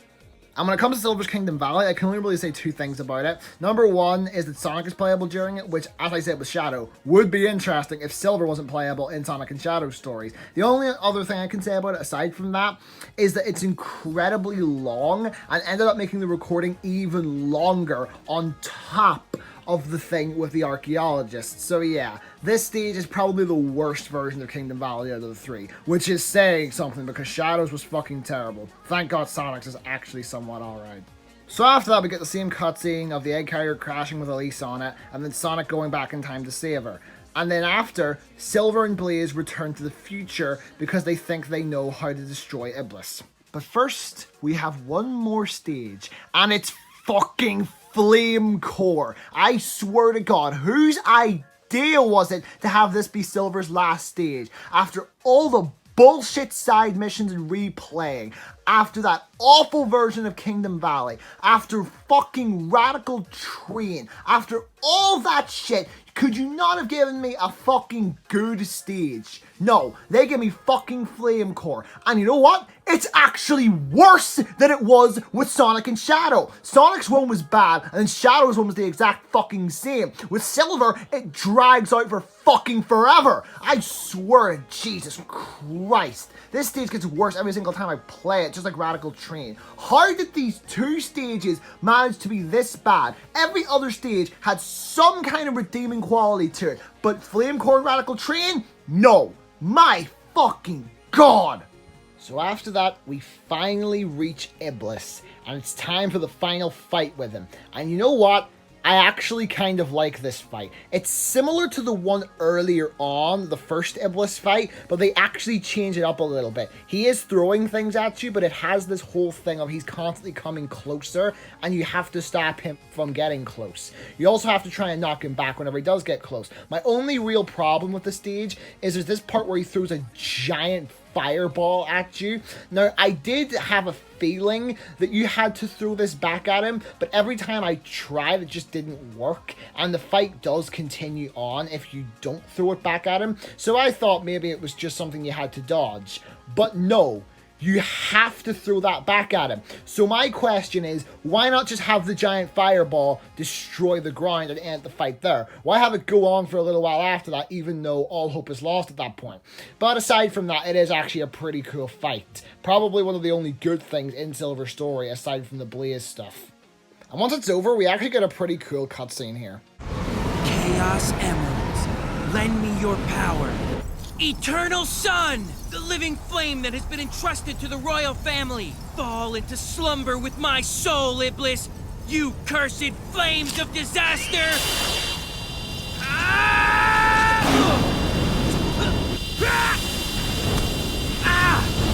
No! Why won't it accept me as the vessel?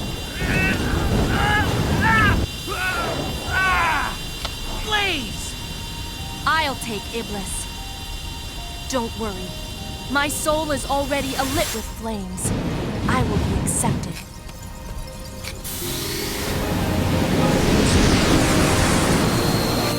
Come on, make it quick!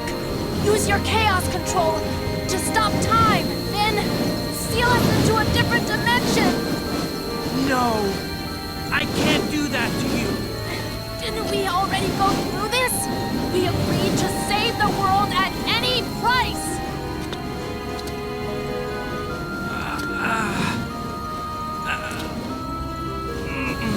I can't!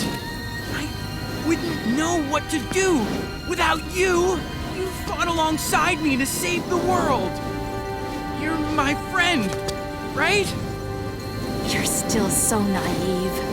But I've always liked that about you.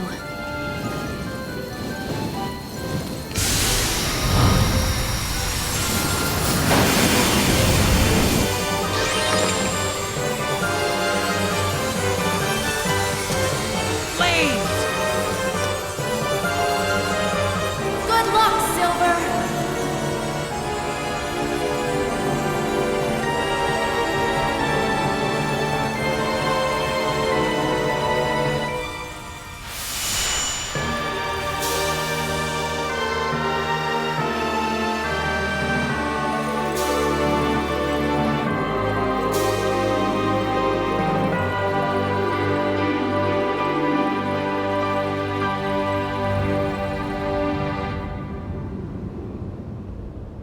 Like, holy shit. Blaze has been out of character the entire fucking game, and all of a sudden now she's being perfectly written. Silver actually has been written quite well throughout this whole story. I will give them that. He is a little bit stupid throughout the whole thing, but as Blaze said, he is naive, so I guess that works. When the sky clears up in the end, imagine what Silver must be thinking. He accomplished his goal, but was it worth it? He lost his best friend in the process.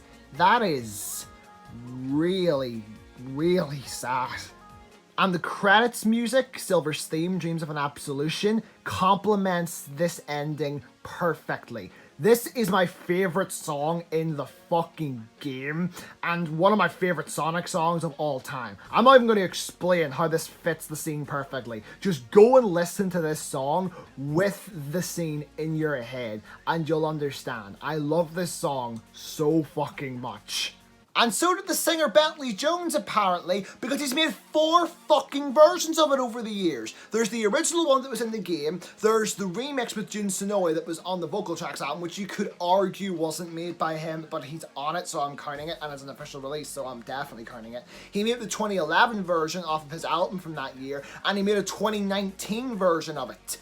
How many versions of the one song can one guy make? And you know what? They're all good in their own way. The original's fucking great. The Jun Sonoe remix might actually be better. The 2011 version is fucking awesome. The 2019 version is definitely the worst, but it's not awful. So yeah, if you want to listen to this song, you definitely have options, but I definitely recommend listening to the original first. To be honest, I think Silver's story is my favorite of all the stories as a narrative. It tells a really good story, don't get me wrong. The stages are fucking terrible, aside from that one with Wave Ocean, with Blaze and all that stuff. But yeah, overall I actually really do like the story that it tells, and I like the characters. Well, at least I like Silver's character. Blaze's character isn't really the best, and I'm going to take this as an opportunity to talk about the characters in the game.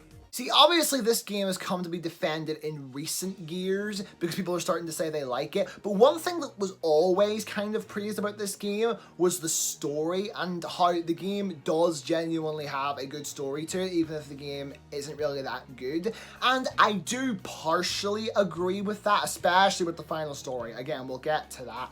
But I don't think the story is perfect, and a big thing to do with that is the characters. I think only 2 characters are written well in this game, and they are Shadow and Silver. Only characters who are actually written decently well in this game. Everyone else either feels really out of character, or they just don't get enough dialogue to really decide.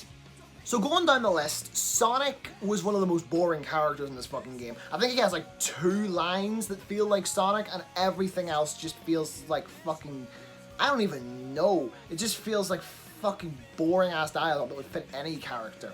Tails is kind of similar. Tails doesn't have any of that personality that makes everyone love Tails. Like, Tails is like one of my favorite Sonic characters, and he's just fucking boring in this game. I think they may have been going for like the smart scientist kind of angle with him, but that really doesn't work with Tails at all. I don't know. When it comes to Knuckles, Knuckles seems relatively in character, but it's hard to tell because he doesn't really get a lot of dialogue in the game. But yeah, I will overall say Knuckles is better written than most of the characters. Shadow is one of the best written characters in the fucking game. This was the last time they ever got Shadow right as a character, which is kind of depressing when you think about it, but I've already talked enough about him.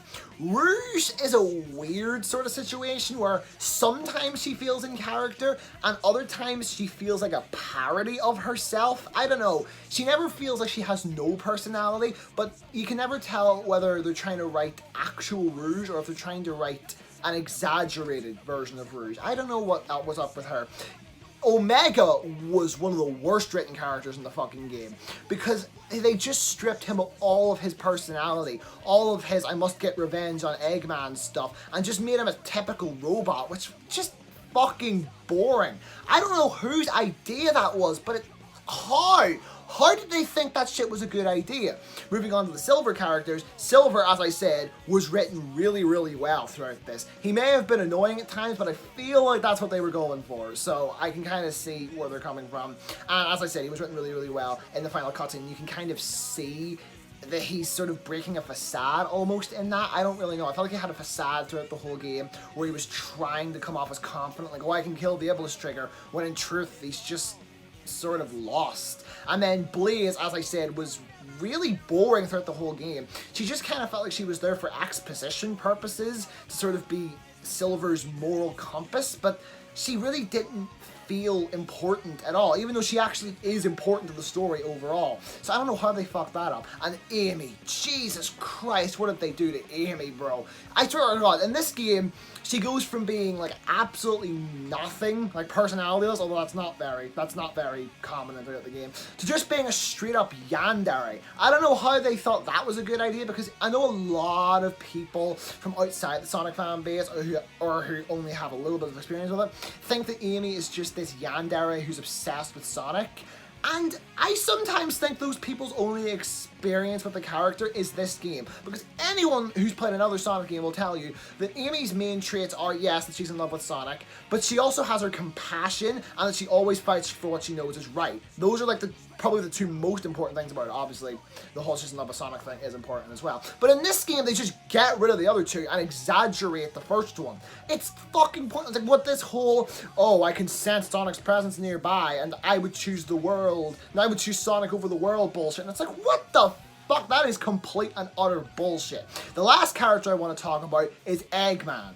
Eggman just loses all of his personality in this game. He's just sort of the same as Tails, where they're trying to make him this typical smart science guy, which again doesn't work with Eggman's character. He's supposed to be super over the top and all this stuff, but in this game, he just fucking bores me.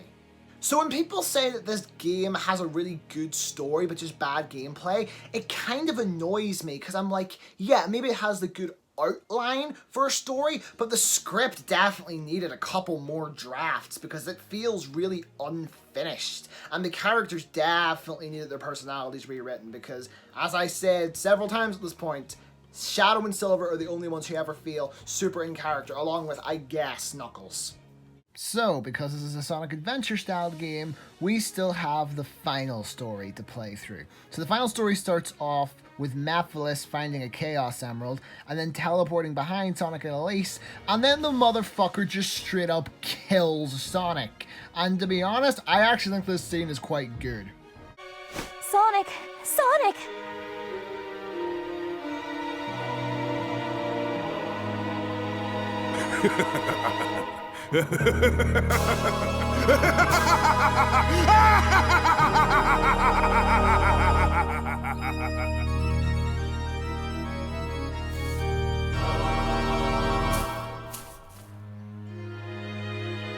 Sonic?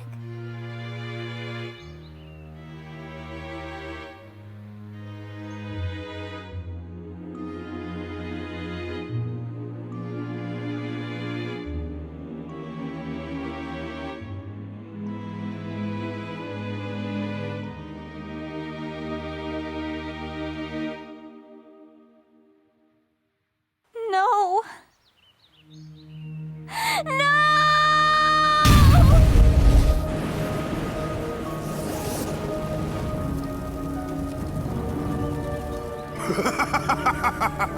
Finally, the seal is broken. At long last, I'll be able to join with you. Iblis!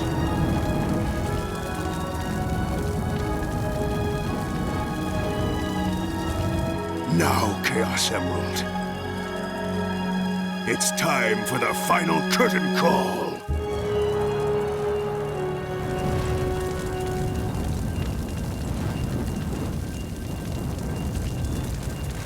So Mephiles' plan doesn't make any fucking sense. His plan from the start was to send Silver back in time to kill Sonic, which would make Elise cry. Which means technically Sonic actually was the Iblis trigger the whole fucking time, which is kind of interesting that Mephiles was kind of telling the truth the whole time.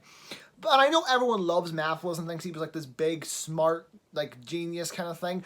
But why send Silver back in time to kill Sonic and make Elise cry, unleashing Iblis and then phase with him there? Why not just have Silver beat the fuck out of Iblis in the future so that he reverts back to his like minor state? I don't even know what the fuck it's called, and then fuse with him there. What is stopping you from doing that? In fact, right after he met Silver, Iblis was probably in that form, so why waste your time at all? This doesn't make any sense. And you know what? Even better, even if that's not going to work, just go back in time to when you were first separated and fuse with them again there. This plan was like the worst possible plan he could have possibly come up with.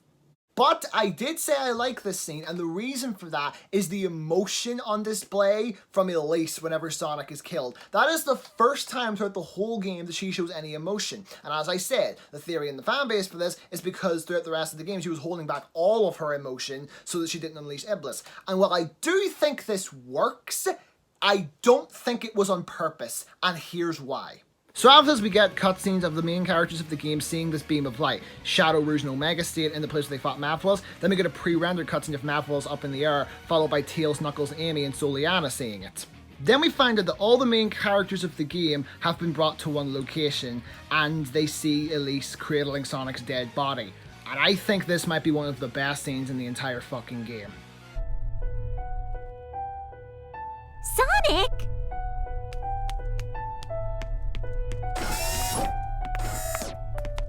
No. You don't think... Sonic!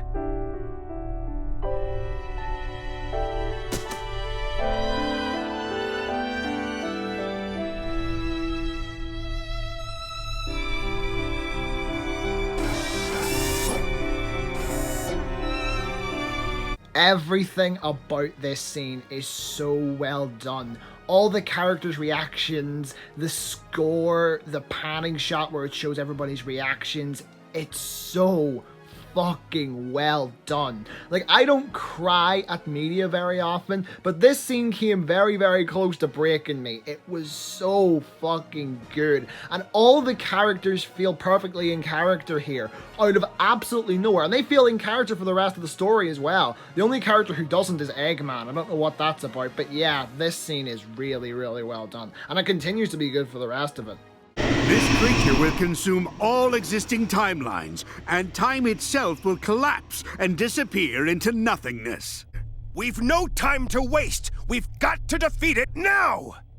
No, it is a transcendent life form that exists in the past, present, and future. Defeating it here, now, would do nothing. No, I won't give up. There has to be a way. If you say it exists in the past, present, and future, I'll destroy them all at once! Certainly. It might have been possible if he was still alive.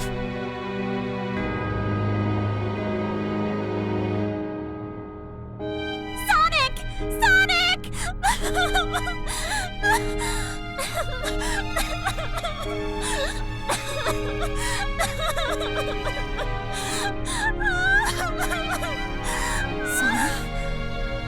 What's the matter? I feel Sonic's presence in the wind. I don't think he's dead yet. I'm sure of it. It's not too late. Of course! Let's call him back with the power of the Chaos Emeralds!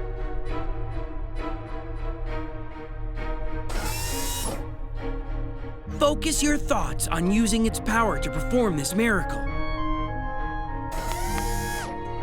You can do it, Princess! I can? You were the vessel that was used to seal Iblis. You should be able to use the gem's power to rescue Sonic's soul. I'll do it.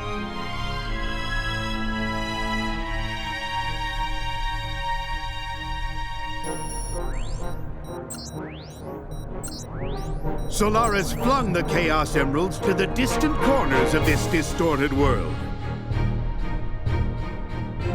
To collect them all in time, we'll have to split up. I'll go too, because it's for Sonic. So Elise, watch over him.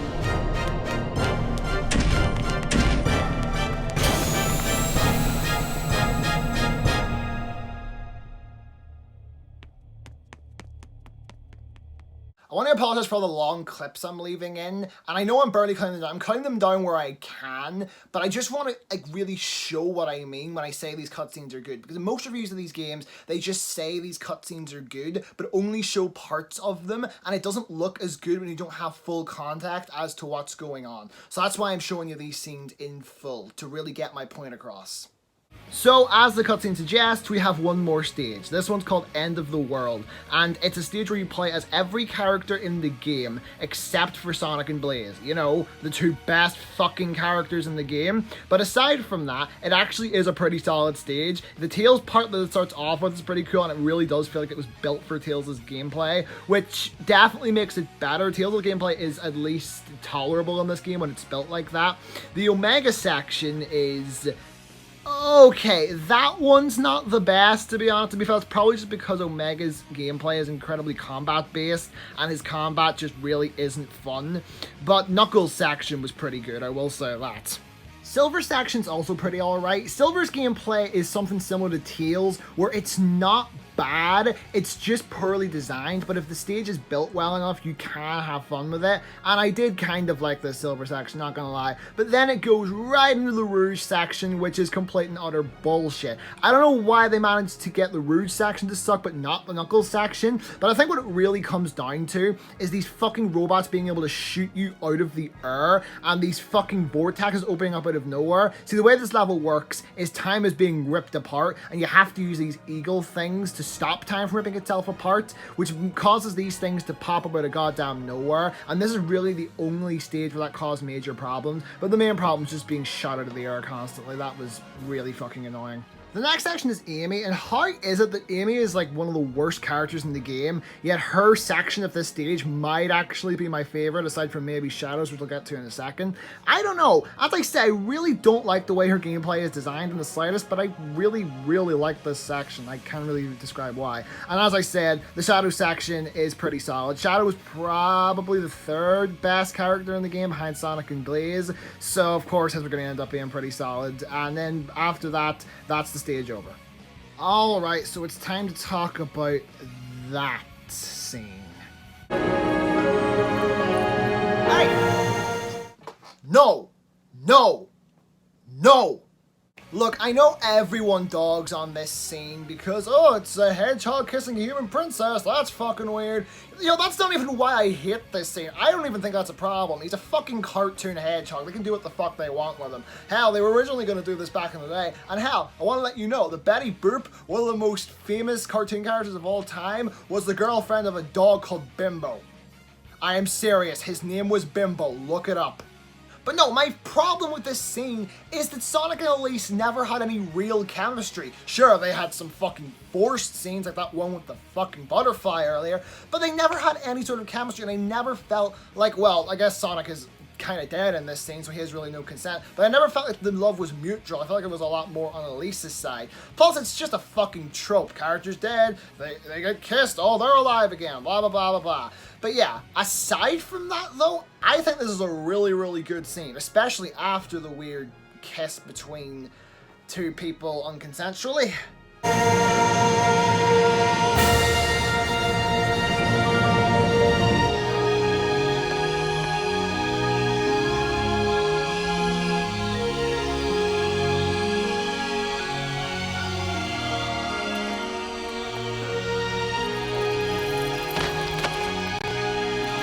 Thank you, Elise.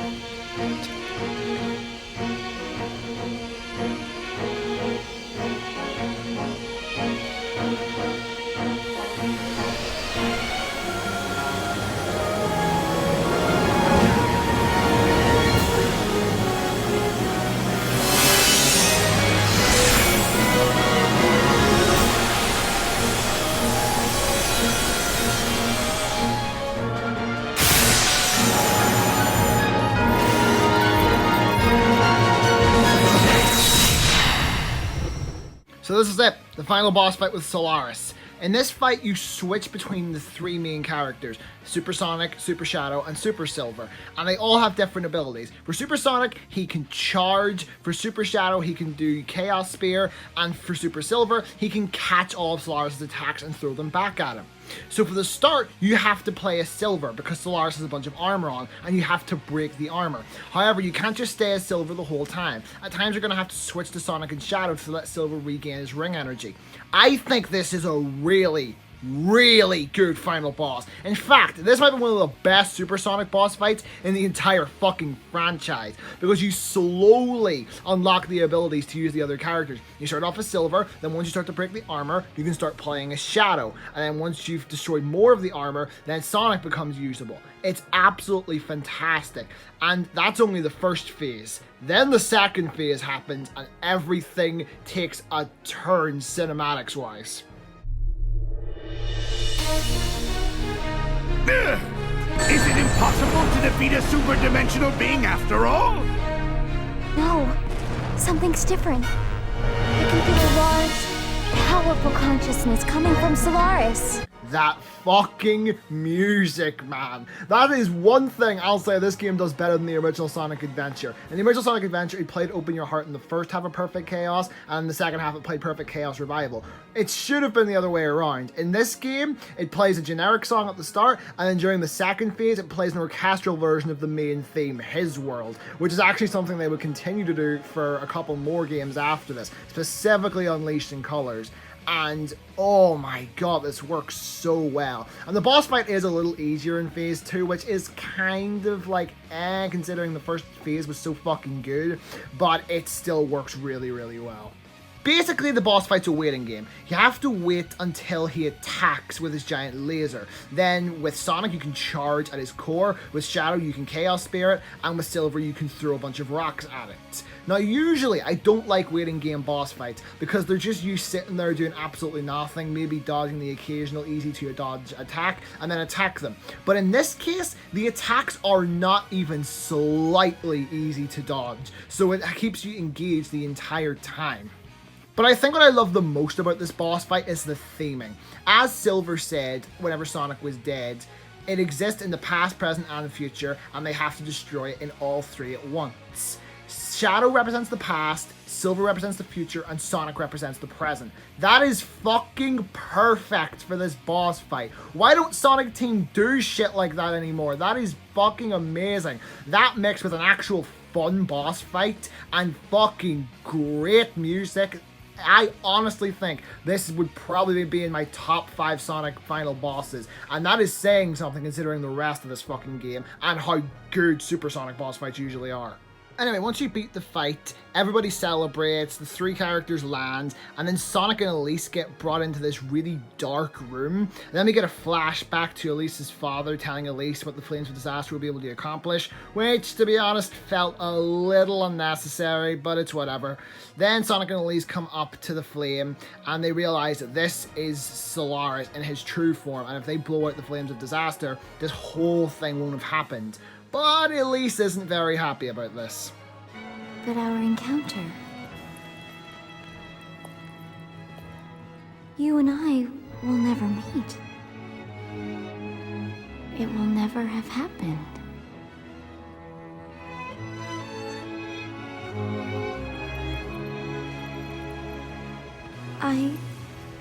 To tell the truth,